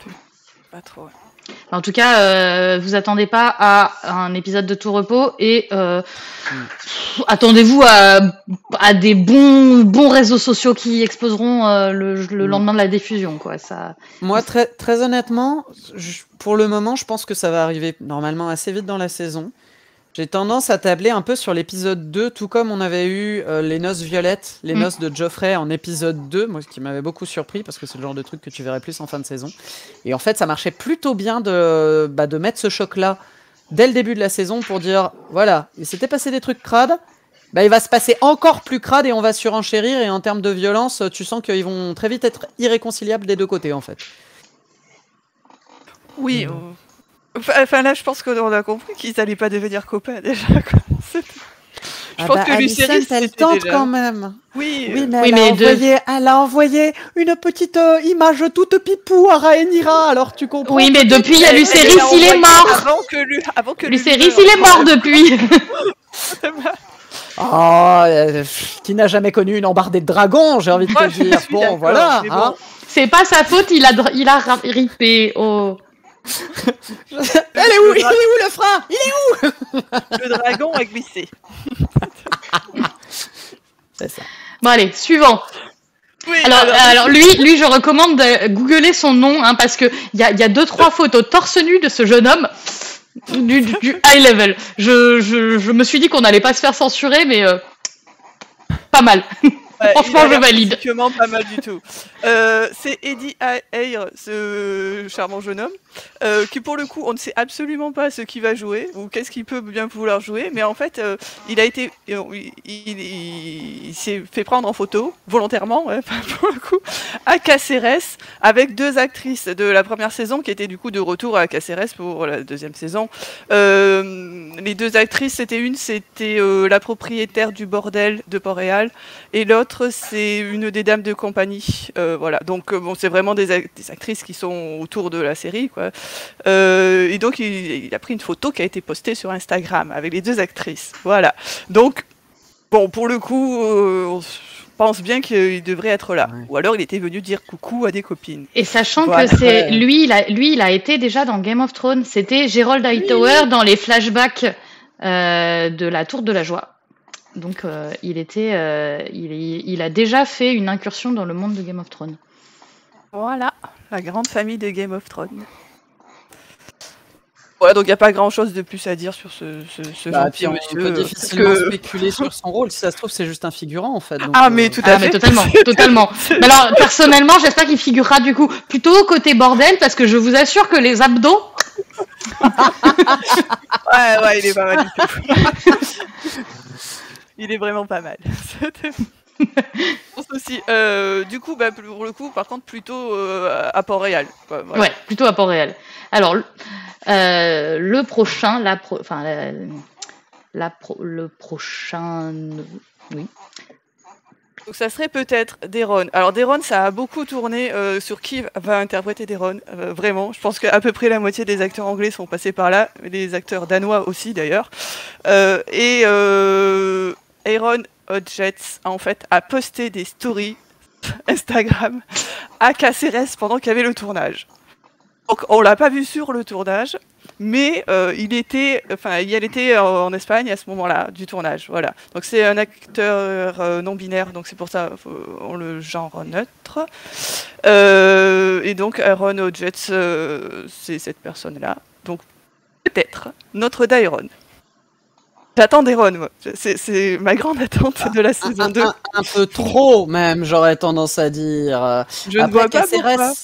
Caceres, c'est Port-Réal, on est bien d'accord jusqu'à maintenant. C'est Port-Réal, ouais. Et Dairon, à cette époque-là, il est plutôt du côté de Villevieille, donc. Ouais, mais il est passé dire bonjour avant que. Il est possiblement passé à l'enterrement de son petit frère. Parce qu'en fait, on verra dans les photos d'après, mais l'enterrement du neveu. Du neveu, oui, enfin le petit Elena. Ok. Il a que ça à foutre, le gars, d'accord. Non, mais tu vois, parce qu'en plus, il y a tout plein d'Hightower et compagnie dans le coin. Tu vois, t'as tous les gardes Hightower compagnie, donc peut-être que ça peut être l'occasion de l'introduire pour le public, parce que là, a priori, c'était le gros point d'interrogation de la première saison. C'est un peu le personnage de Schrödinger, quoi. Il existe pas, on sait pas trop. Grave, voilà. Tellement. Et Yoda qui désespérait semaine après semaine. Mais il est où Dairon? Il n'est pas là. J'aime beaucoup Dairon. Donc je suis très contente de savoir qu'il est peut-être casté. Voilà. En même temps, c'est le seul ver qui soit vaguement fréquentable, alors forcément qu'on l'apprécie. Tu n'as pas de goût. Voilà, donc c'est la dernière personne sur laquelle les fans se sont fixés. Si ça se trouve, ça changera plus tard. Mais bon, pour l'instant, on en est à Aaron Hodgetts. Voilà. En tout cas, en termes d'âge, ça peut coller. Oui, tout à fait. Peut-être. Oui, tout à fait. On est plutôt sur la génération Jack Aerys, Lucerys, a priori, donc oui, ça colle bien en termes d'âge. C'est le dernier d'Alicent, du coup, donc c'est le frère du roi Aegon. Et normalement, si on ne l'a pas vu dans la série, c'est en fait tout à fait normal, parce que tout ce temps, il était à Villevieille avec son dragon, le pauvre petit, alors il ne pouvait pas avoir de temps d'écran. Bien pratique. Bien pratique. C'est un peu comme les Tully, d'un seul coup en saison 3, on te dit au fait, dans Game of Thrones, Catelyn, elle a une famille, regardez, ils sont là depuis le début, hein, mais on vous les a pas montrés. C'est dommage, dis donc. Hop. Alors, le prochain. Aragorn. Alors, C'est tellement c'est des acteurs que franchement, on sait pas. Ils seraient là, ils seraient pas là, peut-être. Mais alors quel rôle? Aucune idée, quoi. Mais vraiment, voilà. Donc ce monsieur, qui est plutôt charmant, moi je suis plutôt. Franchement, moi j'espère qu'il sera là. Hein. Franchement, je vote pour. Hein. Cregan Stark, les gars. Enfin, bah, tellement. Franchement, moi, tu m'as montré cette photo, je me suis dit, oh punaise, pourvu que ce soit Cregan, j'étais toute chose rien que de le regarder, quoi. C'est ça. C'est mon petit côté Aragorn. Ça m'est tellement. C'est Kieran. Alors, je sais pas comment prononcer son nom de famille.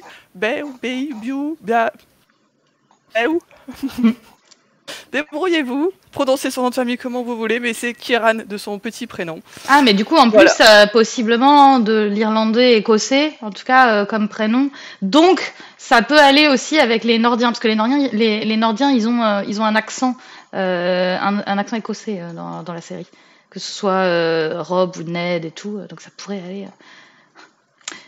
Et puis en termes de Nordiens, à ce stade, à part Cregan, bah t'as les Manderly, mais les Manderly ils sont réputés pour être un peu plus fat que ça, quoi. Donc, puis moi j'en ai assez de voir des tiges dans cette série, sérieusement. Enfin, fournissez-nous des acteurs avec un peu de chair, nom de Dieu, parce qu'à part Lionel Fort pour le moment, ça fait pas BZF tout ça. Et donc on nous dit sur le chat, ouais, mais il est pas un peu vieux pour être Cregan.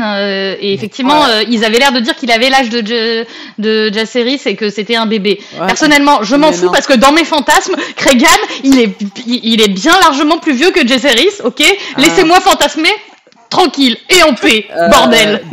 Jack Harris, il est sur du 17 ans, Cregan, il est sur du 21. Et Cregan, on te dit, dès le moment où il entre dans une pièce, les autres se taisent. À 21 ans, il a un charisme de fou. Voilà, t'as Nafa qui est en train de se pâmer, de toute façon, d'accord. Puis il a 43 ans. Ouais, c'est pas grave. Qui s'intéresse à ce qui a marqué dans Feu et Sang de toute manière, hein? Est-ce que le canon de ce bouquin intéresse les producteurs de la série? Non, on veut une figure de style qui en impose. Excusez-moi, mais toutes les bidinettes comme moi veulent un mec hot pour Cregan Stark. C'est pas pour rien non plus que Henry Cavill était en mode Henry Cavill, Cregan Stark, Henry Cavill. Toutes les nanas comme moi là, il est là pour nous. Lui, là. C'est mon petit bonbon. C'est un scandale. Après, sans vouloir doucher tous vos enthousiasmes, en fait, lui, il a été repéré sur les plateaux de tournage en Angleterre, je sais plus, au studio Levenstead, voilà, où en fait, il s'est fait prendre en photo. Alors pareil, avec la même actrice d'avant, celle qui interprétait la propriétaire du bordel. Bon écoute, mince alors. Si c'est encore. Mais il était pas à Caceres du coup. Non, je pense pas qu'il était à Caceres lui pour le coup. Je crois qu'il a été repéré sur les plateaux de tournage en Angleterre. Donc peut-être. Laissez-moi. Après c'est pas un bordel, Nympha, tu prends quand même, on est d'accord. Ah ouais, bah carrément. Hein, surtout s'ils me le mettent avec les abdos de l'autre de tout à l'heure là. Et puis peut-être qu'en fait ils se sont juste croisés entre deux scènes machin et qu'ils se sont pris en photo ensemble quoi. Voilà. Bah ouais, peut-être ils sont potes. Hein. Bon, en fait peut-être juste c'est un pote de la meuf comme ça qui est venu lui dire bonjour parce qu'il était dans le coin et qui passait et qui lui a dit vas-y viens on va se prendre une bière quoi. C'est un peu ça quoi. Et du coup le mec a monté en flèche sur les recherches Google, c'est fabuleux.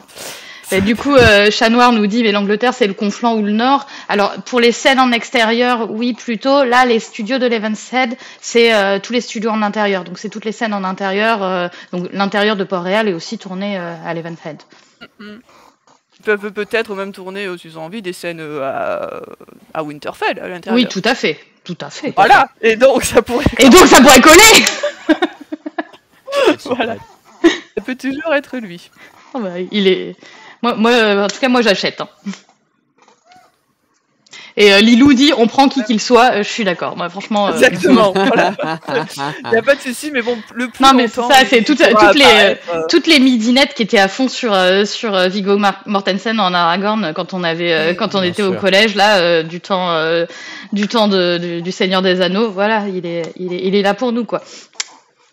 Ils ont compris leur audience. Tellement. C'est clair. Alors, la prochaine. Elora Torchia. Et elle était en Espagne en même temps que le tournage avait lieu. Alors, c'est tout. Voilà. Pas plus, pas moins. Qui elle pourrait être interprétée, on n'en sait rien. Voilà. Donc, si elle était en Espagne, visiblement plutôt du Port-Réal. Ou alors, elle était venue dire coucou à des copains. Ou elle était en vacances en Espagne. Pas toujours tout un tas de possibilités. Enfin, Ça peut être une dame, une dame Oui, d'atour, une dame de compagnie, voilà. c'est- ça peut parfaitement être soit une dame d'atour, soit à nouveau une prostituée, soit une figurante, soit ce que tu veux. Elle a un petit côté dornienne qui pourrait faire Sylvana Sand. Enfin, mais c'est vachement tôt pour Sylvana Sand quand même. Donc, D'ailleurs, on non. nous demande aussi sur le chat si on a des infos sur Horty. Pareil, Horty, c'est beaucoup trop tôt, hein, pour le coup. Horty. Ah non, non, Ah, non, je quoique. pense pas moi. Non, moi Horty pour moi c'est crois dès que- cette saison on va la Ah voir. ouais Ouais. Bah si tu commences à voir Adam et Aline de Karen, Horty elle apparaît au même moment. Donc normalement pour moi Horty c'est dès cette saison-ci qu'on peut la voir normalement. Moi sachant que je pense qu'ils vont aller jusqu'à la prise de Port-Réal. T'as la bataille du gosier qui est déjà passée à Oui, ce remarque, si, moment-là. oui, la gosier, le Donc, gosier est passé. Oui, donc effectivement, oui, Horty, Horty, oui, on peut la voir. Oui. elle sera Effectivement, dedans. les semences de dragon, Après, on la là, verra. elle est trop vieille et puis, enfin, pardon, Oui. c'est pas un jugement de valeur, mais clairement, Tu crois pour moi, ça dépasse. Alors après, ceci Mais étant le dit, problème, Horty, c'est si que elle pouvait, si s'il pouvait la vieillir un peu, parce que s'il compte faire tout le truc autour de entièrement Daemon, Daemon, moi pour le coup, j'espère vraiment que ou bien ils oublient toute cette partie-là de Daemon, ou bien ils vieillissent Horty, Non, parce ils que vieillissent là, l'actrice. Non, ils vont vieillir l'actrice. Enfin, c'est évident. Et ouais, mais je sais pas, si je vieille sens pas que en ça, Horty. non je sais pas. Je sais pas quel âge peut avoir cette gentille personne. Gentille. Jolie. en tout cas, elle est jolie. Elle est très Elle jolie. aussi, Voilà, c'est quand même un bah sacré oui, bonbon, oui, hein. clairement. Franchement. Ouais. Bon. Non, bon après ce que je voulais aussi dire, c'est surtout que si elle a été filmée à Caceres, il y a peu de chances que ce soit Horty. C'est surtout dans ce sens-là, Oui, ça. parce que Oui, c'est plutôt Port-Réal ça. et Horty, a priori, non, c'est nono. Ouais. Hop. Oui. Oui. En plus, voilà, puisque j'étais juste en Espagne. Voilà, c'était. Alors, le prochain. Le prochain, c'est Vincent Regan. Et lui, pour le coup, ça serait ou un soldat Hightower ou quelqu'un de la garde royale. Enfin, en tout cas, elle a été filmée en costume avec une armure en Espagne. Le coup. Donc lui, oui, qui il va être? C'est un peu plus un mystère, mais il avait une armure.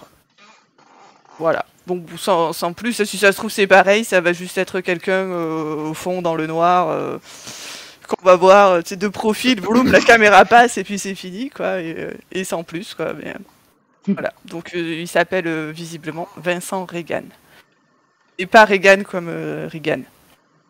C'est pas de la même famille.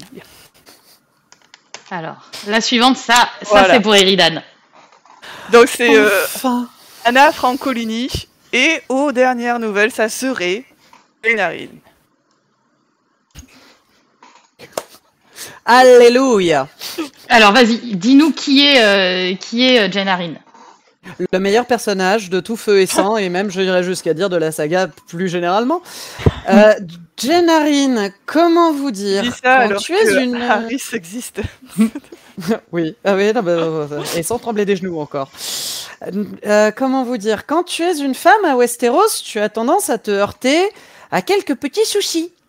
Parce que les gens sont des gros cons. Voilà, donc en gros, Jane Arryn, elle se retrouve à 8 ans, même un peu plus tôt que ça encore, je crois, à être l'héritière de la maison Arryn. Et en fait, ça se passe pas bien, dis donc, bizarrement, parce qu'elle a des cousins qui disent « Oui, mais alors Jane, c'est une femme, les femmes, ça ne peut pas gouverner, elle est faible, etc. » Et Jane Arryn, elle te prend les cousins, elle te les fout dans les cellules célestes, et puis vas-y mon cousin, attrape bien froid, jette-toi dans le vide, fais tout ce que tu veux, j'en ai rien à péter. Et c'est juste un personnage trop cool et trop fort. Et en gros, c'est une Arryn, donc elle a plutôt une vague sympathie pour Rhaenyra, parce qu'il faut rappeler que la mère de Rhaenyra avait des origines Arryn, c'était Aemma Arryn, donc de la même famille, franchement, ça doit être une cousine, quelque chose comme ça.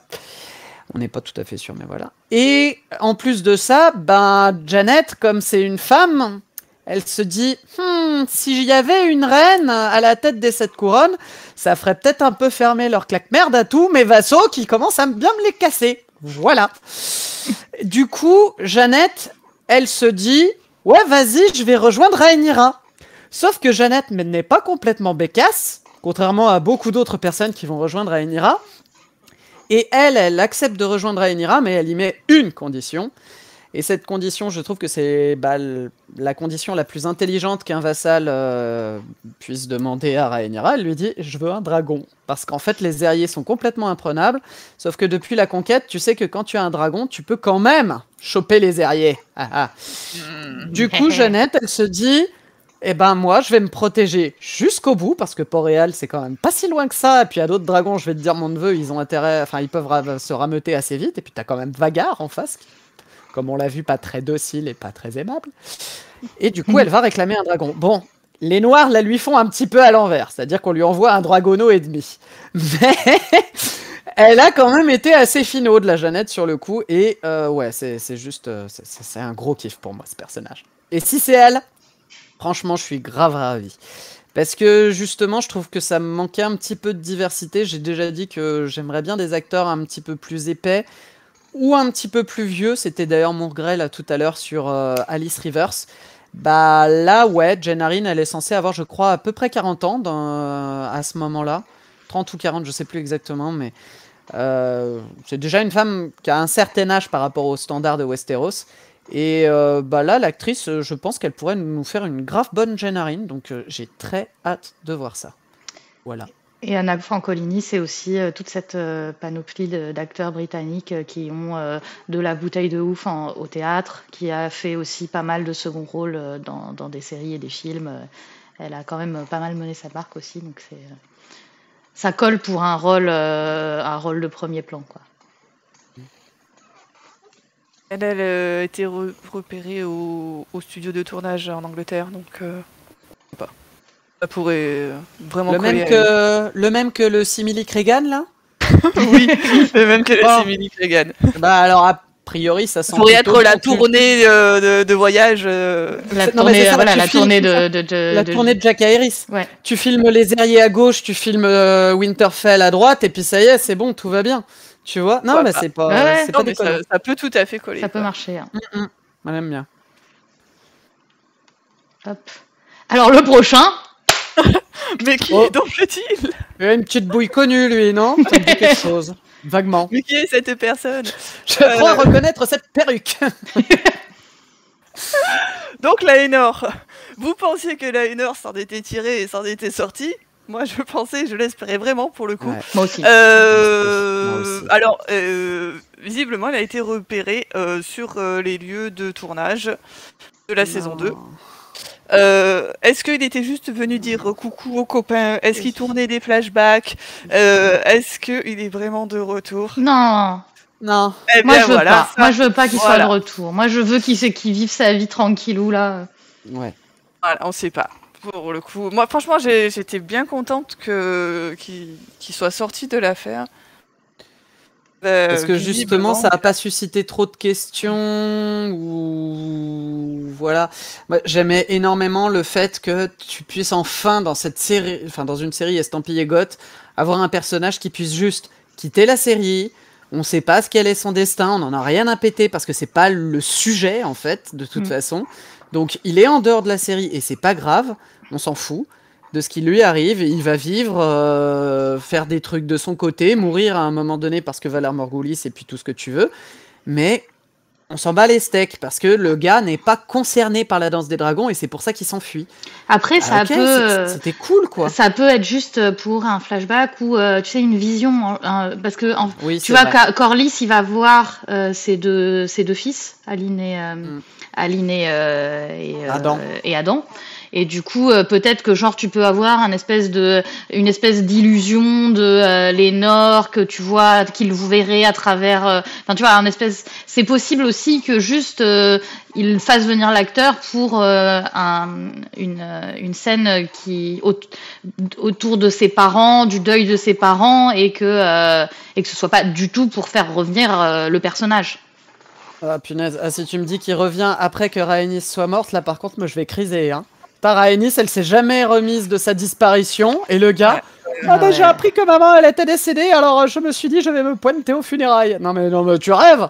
Non mais peut-être que par exemple ça peut être aussi une vision au moment où Rhaenys meurt, par exemple, ou un truc comme ça. Enfin, tu vois, genre peut-être qu'il est là pour tourner une scène un peu émouvante dans l'arc de ses parents, quoi. Si c'est ça, d'accord. Si c'est autre chose, je pense que ça va mal se passer. D'autant que, alors, faut rappeler que lui, il chevauchait Fumée des Mers, le dragon Fumée des Mers, qui se retrouve sans dragonnier, du coup, au début de la danse des dragons, parce que, en plus, il l'a abandonné.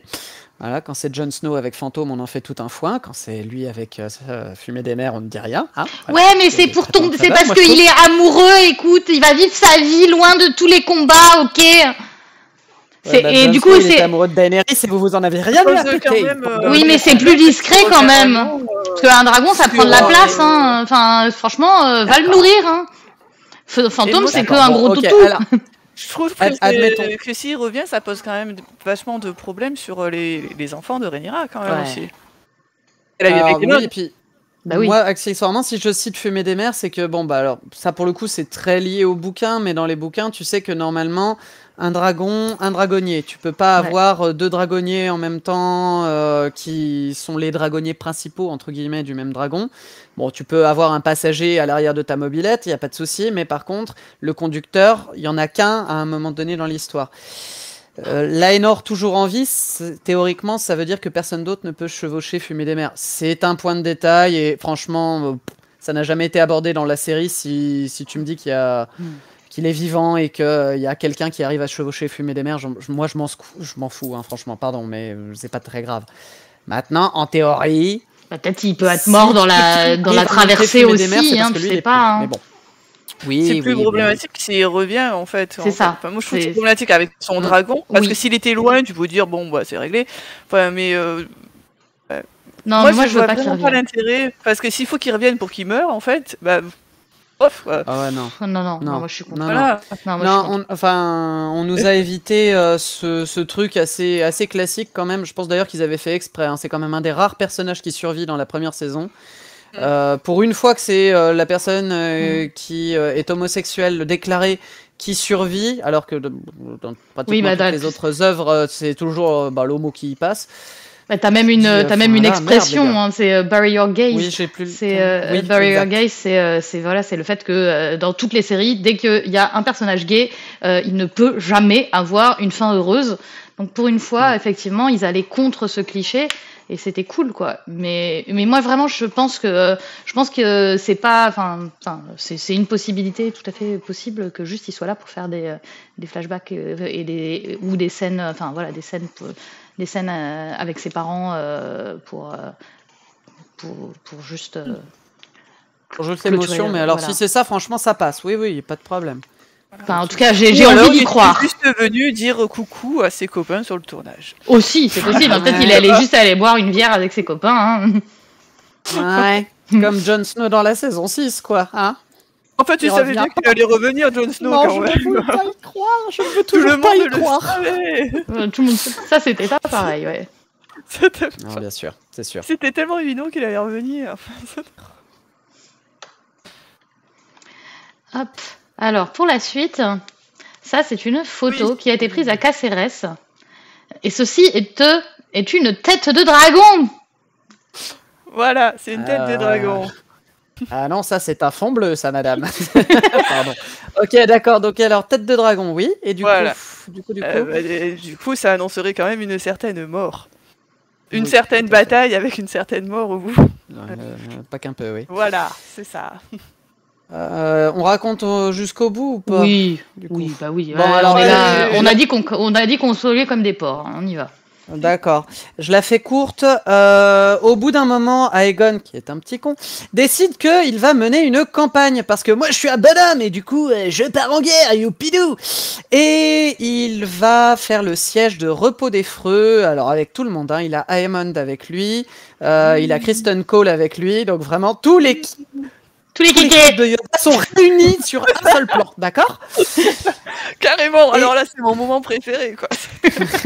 Et en fait, tout ça n'a qu'un seul but, c'est de faire venir Rhaenyra, parce que il faut qu'elle sauve ses alliés et ses vassaux. C'est normal, c'est ce que font les rois et les reines. Seulement, Rhaenyra, pas complètement débile, elle se dit je vais pas y aller tout de suite, et puis j'ai encore ma fausse couche qui me travaille, et puis ça va pas très bien dans ma vie, donc j'ai quand même un fils qui est décédé entre-temps. Donc non, moi je vais pas y aller tout de suite, et puis mes fils, ils y vont pas non plus. Oh, Rhaenys, t'es disponible et t'as un dragon. Eh ben vas-y ma vieille. Donc en gros, c'est Rhaenys qui s'y colle. Et autant vous dire que ça se passe pas très bien pour elle. Pas vraiment. Le résultat de cette bataille, c'est que déjà exit Rhaenys et exit le dragon de Rhaenys, Méliès, la reine rouge, si je ne dis pas de C'est ça, bêtises. Mélaïs, ouais. Mélaïs, la reine rouge, oui, je ne me trompe pas. Et du coup, la tête de dragon, a priori, ce serait sûrement celle de Mélaïs, qui est ramenée à Port-Réal parce que Aegon a envie de se la péter. Wouh, regardez, on leur a tué un dragon. Ça a servi à rien, je suis brûlé au 4e degré, mais c'est pas grave. Voilà. Mais là, où il revient. Mais là, en vrai, ça pourra coller avec toute la foule de Port-Réal en délire qui verra Mélaïs enfin tué, parce que avec tout le drama là, mais c'est quand même Mélaïs qui a fait un carnage au moment du couronnement de Aegon. Donc aller ensuite balader sa tête morte dans tout Port-Réal, ça pourra faire des belles scènes de foule en délire en mode ouais, merci mon roi. Youpi, vous en avez tué un, il en reste plus que 10. C'est vrai. Voilà, sur le chat, on nous dit un Dark Vador fondu avec son armure. Le mec, Aegon, il va avoir vraiment pris cher. Et la foule est pas forcément en délire. Alors, ça, a priori, donc les personnes les Espagnols qui vont assister au tournage confirment que si, là, dans la version Feu et Sang, il est vraisemblablement dans la version House of the Dragon saison, ça sera une foule en délire. Ils ont entendu vraiment des cris, etc. Sur la scène qui était tournée en public, du coup. Contrairement effectivement au bouquin, dans le bouquin, c'est beaucoup plus solennel. Mais là, pour le coup, ça colle vachement bien la foule en délire qui se réjouit de la mort de Mélaïs, ayant quand même défoncé tout le truc, quoi. Au fausse dragon, oui. Après, là, ils font juste une pause. Faut pas trop se réjouir non plus, tu vois. À un moment donné, on a le droit de prendre un petit café, et puis après, on redémarre. Wouh, très bien. Peut-être qu'on leur a distribué des sucettes aussi. Bien sûr, Yoda, évidemment. Des ours en peluche aussi, hein. Je pense qu'en plus il y a un côté très Aegon, c'est le roi qui se fait acclamer par la foule, tu vois. Il y a toujours ce rapport un peu crasseux à la foule en délire, un petit peu sous la menace aussi quand même. Réjouissez-vous, sinon on vous plante une pique dans le dos. Donc Aegon a besoin d'être aimé. C'est quelqu'un qui n'a pas eu l'attention de son papa quand il était petit, parce que Viserys était un père lamentable. Donc, besoin d'amour. Voilà. Oui, de là à aller violer des filles, je pense qu'il pouvait se retenir aussi, mais bon, bref. Alors du coup, Marco Stark demande sur le chat si ça pourrait présager la fin de saison, du coup. Repos des Freux, tout ça. Pour moi, c'est trop court. Moi, c'est trop tôt. Ça arrive trop tôt. Fait, il n'y a pas beaucoup d'épisodes, par contre. Il n'y a que 8 épisodes dans la saison. Si la mort de Jaehaerys, c'est l'épisode 3, on va vite... A priori, les funérailles, c'est le 3, en tout cas, non? C'est pas ça? La procession funéraire, c'est le 3? Ça peut arriver au début du 3. C'est pas incompatible. Moi, la procession funéraire plus... non, il faut du temps pour caser la bataille de Repos des Freux, quand même. J'ai du mal à me le figurer. Alors, en gros, la première saison, c'était 2 chapitres de Feu et Sang. Là, si on s'arrête à ça, ça fait à peine un chapitre de Feu et Sang, et pas celui que je trouve le plus Non, mais ça finirait pas. Non, il faut forcément qu'il finisse sur un climax un peu plus important que la mort de Mélaïs. Ouais, et pour moi, globalement, ça, je vois bien ça en épisode... Allez, 4-5, si tu dis que ça va jusqu'au 8, vraiment, je pense que soit la bataille du gosier peut servir de fin, mais ça ferait une deuxième mort du côté noir très importante, c'est un peu triste. Je me dis que franchement, ils ont le matos pour aller jusqu'à la chute de Port-Réal. Et là, tu as bien 2 chapitres à nouveau de Feu et Sang qui sont adaptés sur une saison. Si on se fixe là-dessus, ça me paraît pas mal. Par contre, le coup de raccourcir le nombre d'épisodes et rallonger le temps des épisodes, sérieusement? C'est-à-dire qu'on l'a déjà fait en saison 7 et en saison 8 de GOT, et ça avait été un sacré échec pourtant, non? Donc, c'est d'accord. Bon, après, Je sais pas. Je sais pas s'ils ont rallongé des épisodes. En tout cas, ils ont dit que c'était 8 épisodes. Admettons. Alors, photo suivante. Ah, ça, c'était la spéciale pour Yoda. C'était les entraînements avec les chevaux. C'est Kristen Cole. Voilà. Par contre, il y a pas mal de photos de Kristen Cole en ce moment. C'est assez fabuleux. Ils font pas mal de promos sur lui. Je sais pas pourquoi. Oh, je sais pas pourquoi. Parce que c'est le personnage le plus équilibré de la série, sans doute. Est-ce que c'est le plus beau gosse? Oui. Peut-être. Attends que Cregan arrive. C'est ça. J'aime pas Cregan. C'est vrai, je vous le laisse, Cregan. Non, mais toi, t'aimes pas les mecs sains, ok? C'est ça, grave. Oh, enfin, bon, ouais, bah, en même temps, Cregan, il est quand même un peu chelou aussi, ouais, mais bon. Voilà. Mais bon, Kristen Cole, genre, voilà. Donc, non mais arrête, monsieur l'ego brisé là. T'as pas voulu de moi, du coup, je te plante, je boude pendant 10 ans et je bitch sur toi à ton ex BFF quoi. Pétasse, t'as pas voulu de moi, hein. Monsieur, je donne des leçons aux incels, quoi, quand même, un petit peu. Bref. Un peu. Hein. Oh là là. Non, mais après, les canassons, oui, je les reconnais. Ils sont dans le 3e chapitre de Feu et Sang, hein, évidemment, page 272. C'était du tournage à Caceres, du coup, en Espagne en tout cas. Du coup, Kristen Cole sera en Espagne. Et donc t'as pas le nom des acteurs chevaux, genre Vanille, genre Vanille, Paupiette et Paillette. Alors, il y aura Délice au chocolat, évidemment. Mais je sais pas si sur celle-là ça se voit. Non, c'est pas sur celle-là, mais il y a eu d'autres photos avec des chevaux où en fait c'était rigolo parce qu'on aurait dit des licornes parce qu'il leur avait mis une pique au bout de la tête. Pas compris pourquoi, mais voilà, c'était rigolo. Allez, photo suivante. Ouais, c'était pas sur celle-là qu'on la voit, mais en fait il y en avait une aussi où on voyait le logo. Le logo. Ah oui, alors le blason de. Des guns en fait. Ouais, je sais pas si j'ai réussi à en trouver une qui était pas trop floue ou pas, donc. Non, bah c'est souvent très très flou les photos de tournage. En général, les gens ne vont pas avec leur téléphone juste devant les acteurs. Voilà. Donc ça c'est la procession funéraire du pauvre petit. Voilà où il y a Alicent et Elena dans un carrosse avec des tenues de. Un carrosse un peu moins moche que celui de la saison 1, hein. Chris va être ravi. Le carrosse devrait quand même être de retour. C'est une décapotable celle-là, mais voilà, oui. Ouais. Donc c'est la procession. Ils font une procession funéraire pour Jaehaerys, visiblement, puisque ça a été filmé aussi en extérieur. Ouais. Et on en verra encore d'autres photos, vous allez voir. Déjà là, on voit une sœur du silence. Pareil, c'est toujours autour de cette procession-là. Ça fait bien plaisir parce que je trouvais que ça manquait un petit peu dans la première saison. Enfin. Typiquement, c'est le genre de détail très bête, mais que j'aime bien, moi, retrouver dans les séries d'un même univers, les personnages qui appartiennent à des ordres un petit peu particuliers et clairement identifiables, là, en l'occurrence. Je trouve ça cool de revoir une sorte du silence, parce que on n'a pas vu beaucoup, il me semble, sur la saison précédente. Et tu verras également des septas. Oh, youpi, est-ce qu'elles ont des cloches? Et est-ce qu'elles disent shame, shame, shame? Pas qu'on sache. Hop. Et donc, voilà. Là, on voit en bas, là, vous avez le petit cadavre. Voilà. Mais... Donc, visiblement, voilà. C'est carrément un truc ouvert, en fait, visiblement, leur cercueil. Ou du coup, avec le... C'est glauque. C'est un peu glauque.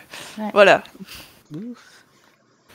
Mais bon, du coup, pour le coup, c'est peu de surprises. Voilà, ça a été filmé en gros plan. Enfin, ceci dit, moi j'ai très hâte de voir ce que ça va rendre dans l'épisode parce que la mise en scène est est assez cool. Les costumes ont l'air d'être Moi, ce magnifiques. qui m'a Enfin, plutôt étonné, c'est qu'il y ait Alicent et Elena sans souci, mais pas Aegon. Aegon, il doit être en train de parader sur un cheval devant ou derrière la garde Non, royale, tu vois. moi, Ben, mon on point, c'est l'aurait que vu parce que regarde, l'acteur l'acteur n'était était pas pas en là. Espagne, en fait. Il est vraiment pas là du tout. D'accord. Et Ewan Mitchell non plus, celui des Mondes. Vraiment, ils n'étaient pas tous les deux, donc c'est étonnant, voilà. Après, ils ont peut-être qu'ils sont en train de partir à repos des freux, en train d'attaquer. Ah bah s'il y a c'est pas Cricri là qu'on devine derrière le canard. Cricri, par contre, était en Espagne. Cricri, il était bien en Espagne Il beaucoup. était en Espagne. Là d'ailleurs, vous voyez aussi la bannière noire et or de Aegon. Donc tout au fond là, on voit la bannière. La nouvelle bannière du roi Aegon qui fait donc hommage à son dragon d'or. Cricri était en Espagne, Gwen Hightower aussi était en Espagne, donc Elena Alicent, mais j'ai pas trop compris pourquoi pas Aegon ni Aemond. Ben, je sais pas, Aemond, il est pas déjà dans le conflant? Il y a pas... Non, ils sont encore à Port-Réal à ce moment-là, et justement, à la base, Repos des Freux, pour que ça fonctionne, ils essayent de faire croire qu'il n'y a que Kristen Cole qui part avec sa bite et son couteau, pardon, avec sa grosse armée et sa belle armure immaculée, évidemment. Et sa bogossitude. Je suis Kristen Cole, rendez-moi votre château parce que je suis trop beau. Alors c'est magnifique parce qu'en plus tu coupes, t'as ton son qui vient de couper là, c'était encore pire. C'était magnifique, t'as fait des très très beaux. Mais là je crois que du coup il a frisé juste après ça, le pauvre Eridan. Ça l'a achevé de faire Kristen Cole. En plus il y a un arrêt sur image fabuleux. Ah mais c'est tout Kristen Cole, il a toutes les sens de Kristen Cole dans ce mouvement. Voilà. Donc en fait, ce que je me suis dit, c'est que peut-être eux allaient faire des scènes en intérieur et que du coup ils étaient restés en Angleterre, mais qu'ils n'allaient pas participer à la procession funéraire. Mais pourquoi? Alors que bon, c'est quand même le roi et. Peut-être aussi que basiquement ils ont des doublures pour faire du cheval. Oui, peut-être. Encore que Ewan Mitchell c'est très bien monté à cheval pour le coup, mais. Voilà, je ne sais pas, peut-être parce que Tom Glencarney était très occupé à enregistrer son nouvel album qui va bientôt sortir, ce qui fait de la musique aussi. Voilà, j'en sais rien. C'est un scandale. Ça y est, on t'a retrouvé. Mais non, le peuple veut que je raconte l'histoire de la danse des dragons avec des accents. Laissez-moi. Pardon, excusez-moi. Décidément les connexions. Bref. C'est Kristen Cole qui était vénère. Et donc Cricri devait partir tout seul avec sa bite et son couteau à. Oui, non, mais c'est ça. Et en fait, pour que le piège fonctionne, t'es pas censé savoir qu'il va y avoir 2 dragons qui vont protéger l'armée des Verts, en fait. Et d'ailleurs, ça m'a beaucoup surpris en relisant le livre. Je me suis dit, mais comment est-ce qu'ils ont fait pour manquer? Alors, à la limite, tu manques Feu du Soleil, d'accord, c'est vrai, il peut encore être caché. Mais comment est-ce que les Noirs ont fait pour ne pas savoir qu'il y avait Vagar, quand même? Le machin, il est à la taille d'une montagne. Comment tu fais pour ne pas savoir où est-ce qu'il se trouve, finalement? Donc, bon, bref, admettons, pourquoi pas, c'est pas le seul moment où Vagar se fond dans la nature. Mais normalement, Aegon et Aemond sont à Port-Réal. Donc là, qu'est-ce qu'ils sont en train de faire pendant qu'on traîne le corps de Jaehaerys? Est-ce qu'ils sont en train de se payer des tours de dragon autour de Port-Réal ou que sais-je? Je sais pas. Peut-être qu'ils attendent à bourrer la gueule au bordel. Ouais. Non, mais peut-être oui, qu'en fait, après le cortège monte et puis après comme le dragon pourrait être tourné en intérieur pour le coup, donc. Ils n'avaient peut-être pas besoin d'être là en extérieur. Et puis, sachant que. Le tournage en Espagne a été très rapide, et finalement, les scènes en extérieur, il n'y en a pas tant que ça. Il n'y en a pas tant que ça non plus. Ça fait 2 semaines à peu près le tournage. Et en plus, je pense que le cortège, ce qui sera très important à regarder, c'est quand même globalement la réaction d'Elena. Donc, de toute façon, la caméra, elle sera quasi tout le temps sur Elena, j'imagine. Donc on s'en fout un peu des autres, quoi. Aegon, c'est son père. Oui, mais on a bien compris qu'il était moyen paternel, quoi. son héritier quand même. C'était vrai. Oh, il en a un deuxième, c'est bon, ça va. Et ouais, Marco dit peut-être qu'il est en train de survoler la ville, papa. Mhm. C'est Oui, vrai. c'est tout à fait Ça peut, possible. c'est possible. En plus, hein, Ou il est comme bourré, hommage. bourré Ouais, ou alors il est bourré dans un coin, en train de regarder un combat de petits garçons. Avec un de ces bâtards, tant qu'à faire. C'est magnifique. Donc voilà. Et donc du coup, on a ces images-là. Et je crois que ce sont les dernières que j'ai mises. Et voilà, on retourne au Ouais. début du. Parce que bon, bah mine de rien, il n'y a pas non plus tant de photos que ça qui ont filtré. Il y en aura probablement d'autres qui vont pas tarder parce que je crois qu'ils ont commencé le tournage côté Pays de Galles. En extérieur aussi. Alors on sait pas trop quel château ce serait, mais peut-être Père Dragon. Plutôt Père Dragon en général. Ouais, en général, Pays de Galles, c'est plutôt Père Dragon. Mais c'est pas au même endroit que d'habitude sur Père Dragon. Donc peut-être qu'ils ont changé de château. On ne sait pas. Peut-être aussi que ils font des trucs, ouais, côté Vélarion, côté Vélarion. ou côté même côté Winterfell, hein, c'est possible aussi. Hein. Oui, puisque finalement c'est de la campagne. C'est pas. Il n'y a pas que de la falaise, il y a aussi de la campagne. Donc voilà, donc peut-être qu'on se retrouvera à un autre moment avec de nouvelles photos floues pour rediscuter de ce qui va se passer dans cette saison 2. Ou des annonces de casting, va-t'en savoir. Il y a quand même encore quelques personnages intéressants et. Ben là, tu vois, on n'a pas parlé de Sarah Snow, caster. par exemple. Sarah Snow, Non. moi je Alors, l'attends quand même de ouf. Hein. J'attends bien Sarah Snow, j'aimerais bien Horty et j'aimerais effectivement, comme vous l'aviez dit tout à l'heure, qu'ils se foirent pas trop ni sur le casting ni sur ce qu'ils vont faire du personnage derrière. Tout ce qui va être Hugues le Marteau et Ulf le Blanc, Ouais. hein, des personnages absolument Charmants. Ils sont charmants. On a hâte de les voir eux aussi. Voilà, il y a du potentiel, il y a du people qu'on attend quand même un petit peu. Ouais. Ah, et puis, est-ce qu'on y croit à Aline Erbosque et justement à Benjiko Nerbosque dès la saison 2? Est-ce que ce serait pas trop en je sais demander? Je ne sais pas. Je sais pas, parce qu'en plus, Benjiko, il est jeune, et du coup, se loquer sur un acteur là, dès la saison 2, ça veut dire qu'après, tu te loques sur un visuel d'un acteur qui va grandir en 2 ans, possiblement, de tournage. Enfin, pour des acteurs enfants, c'est vite un vrai casse-tête. Donc, je sais pas. D'autant que si on veut être honnête, Benjiko et une bonne partie des autres personnages, ils sont surtout intéressants par rapport à ce qu'ils permettent de développer vis-à-vis des batailles, mais des batailles qui sont pas très Targ. Et à nouveau, on a quand même eu une série qui était très Targaryeno-centrée en saison 1. Est-ce qu'ils vont réussir à se défaire de ce biais-là, ou est-ce qu'au contraire, on va continuer à te montrer surtout... Rhaenyra sa famille, Alicent sa famille, et puis le reste, c'est que des figurants, ils sont interchangeables, je sais pas. Je sais pas, parce que du coup, tu vois, ils J'ai un peu vont au moins d'espoir ouvrir avec avec, Cregan, avec les Stark, et mine de rien, les Stark qui sont quand même tellement iconiques via Game of Thrones que surfer là-dessus, surfer sur tout cet imaginaire, ça permettra peut-être d'étendre le monde. Et justement, avoir annoncé que Jace partait direct à Winterfell à la fin de la saison 1, pour moi c'est une façon d'ouvrir le monde et de dire vous inquiétez pas les gars, on va ouvrir le monde à la prochaine saison, on sera plus dans le huis clos. Donc je pense quand même que ça ils y ont déjà pensé et à mon avis les Stark vont être un peu leur cheval de Troie pour ça. Moi j'ai un peu d'espoir sur le conflant quand même, où j'ai l'impression qu'il y a eu pas mal d'acteurs dans cette zone-là finalement. Aussi, en disant que, bon, ça peut pas mal tourner là autour. Bon, il y a Arenal, mais tout ce qui est autour du conflant, quand même, c'est plutôt sympa. Enfin, c'est plutôt sympa, pas pour les gens qui sont là, mais au moins ça ouvre un petit peu sur d'autres acteurs, d'autres. Ah, puis c'est vrai que pour reboucler sur ce que disait Lympha, dans le dernier épisode, il se pose quand même vraiment la question de...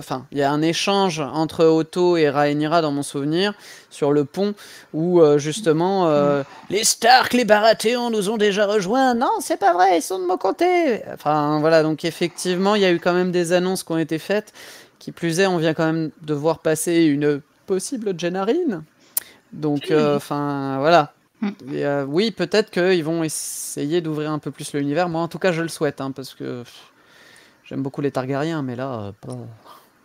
Alors moi, je pense quand même qu'ils vont. En plus, ils sont quand même mine de rien très fidèles aux livres et tu sens tout leur amour des livres et des personnages comme Benjiko, comme Ali la Noire, c'est quand même des personnages ultra marquants et je pense qu'ils n'ont pas envie de se rater dessus.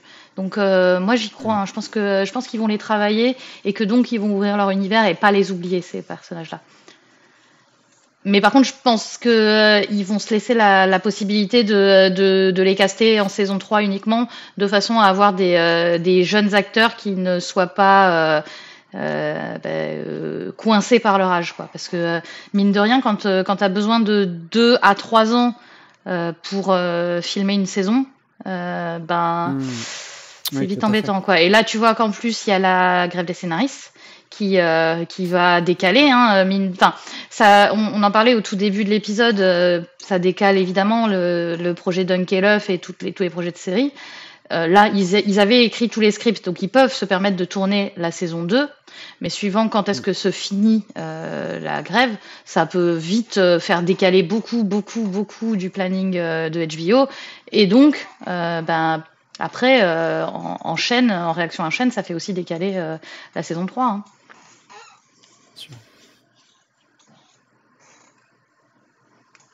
Donc on verra bien, mais après, tu vois, Céleste nous dit dans le chat qu'elle pensait qu'ils allaient zapper le Valdarin à cause de l'annonce de Winterfell.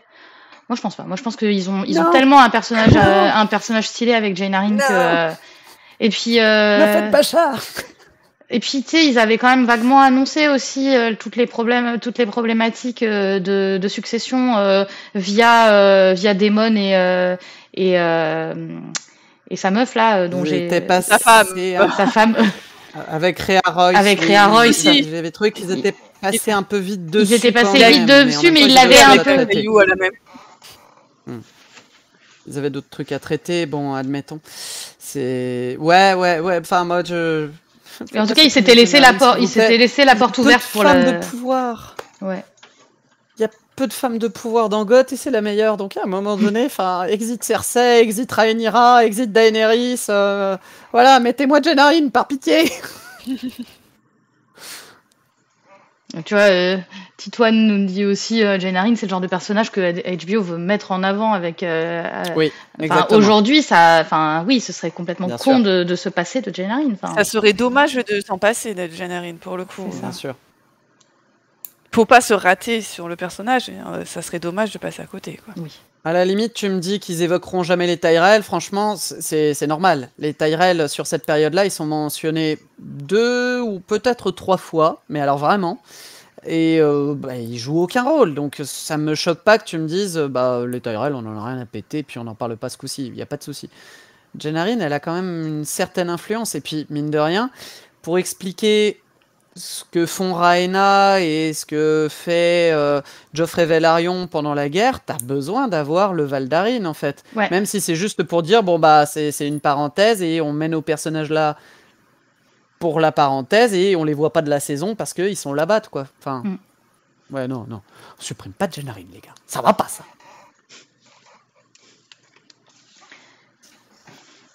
Voilà. Du coup, je pense qu'on a à peu près fait le tour. En tout cas, on a fait le tour de nos photos qu'on voulait voir. Est-ce qu'on a oublié des choses? Yoda, toi qui es notre gossip girl.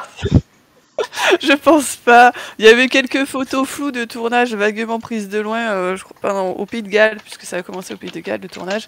Mais franchement, sans intérêt, quoi. De loin, des figurants flous. Donc, vraiment pas top. Le tournage va commencer à Landwin, bientôt. Donc, c'est une plage. Et il semblerait que ce soit Matt Smith qui marche avec un dragon. Voilà. Mais là, voilà, je vous Matt envoie. Smith sur une plage. Je vous envoie toutes les rumeurs que j'ai entendues. C'était pas absolument rien de sûr, absolument. Par contre, ce qui est pas mal intéressant en ce moment, c'est que j'ai l'impression qu'ils se réveillent un peu, House of the Dragon, HBO et tout ça, et qu'ils recommencent à faire un peu de promo en mettant en avant leurs personnages là en ce moment. Ils ont posté des photos officielles, dont d'ailleurs une photo officielle très stylée de George Martin aussi, qui est trop choupi sur sa photo. Ils ont posté Fabien Frankel aujourd'hui, il était très beau. Je sais pas pour dire que Cricri est merveilleux, mais bon, quand même, quoi. Voilà. Et en fait, je sais pas si c'est un rapport avec les prochaines cérémonies qui arrivent et qu'ils ont un petit peu envie de se refaire entendre parler d'eux, ou si c'est pour qu'on les oublie pas entre 2 saisons.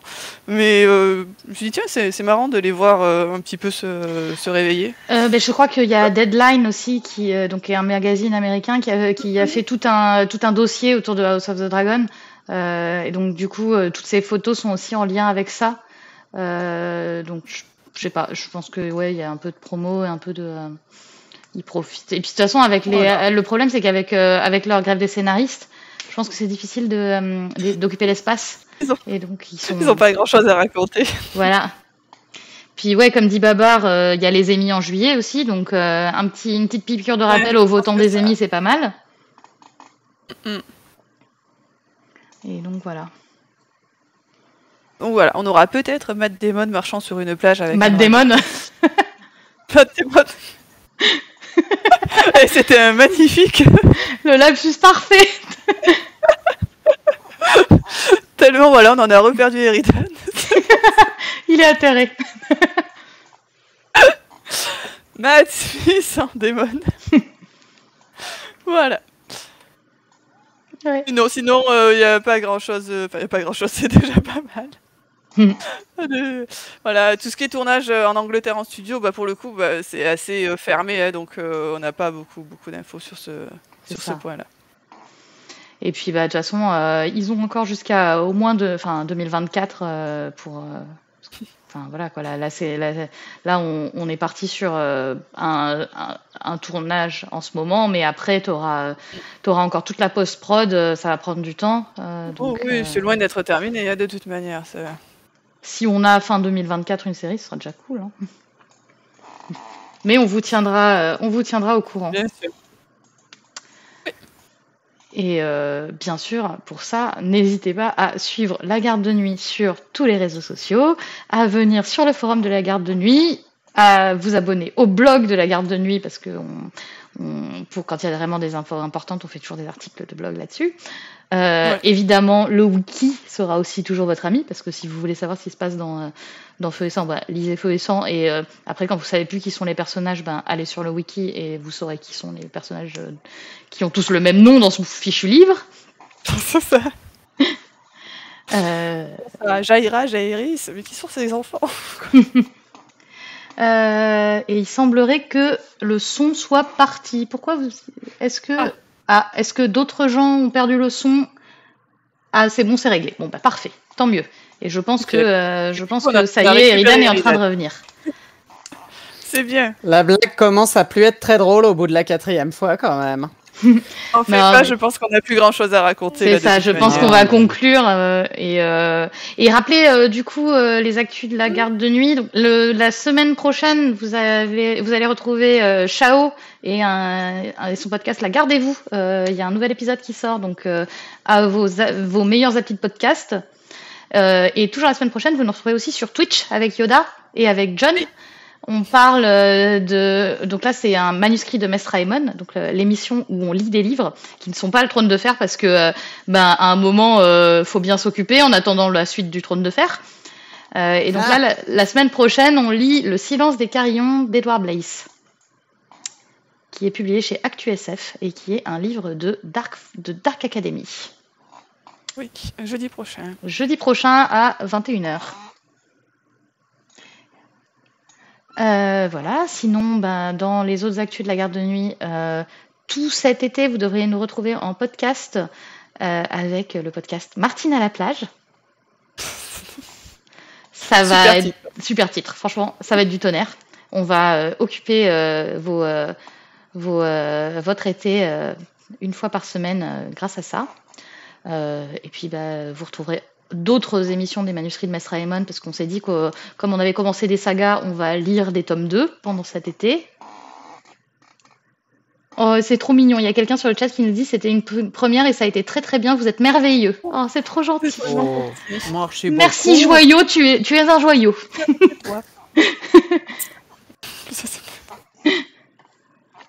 Et donc voilà, bah écoutez, sur ce, je pense que on peut se dire au revoir en vous disant ouais voilà de ne rien rater en vous abonnant à la garde de nuit sur les différents réseaux sociaux comme ça.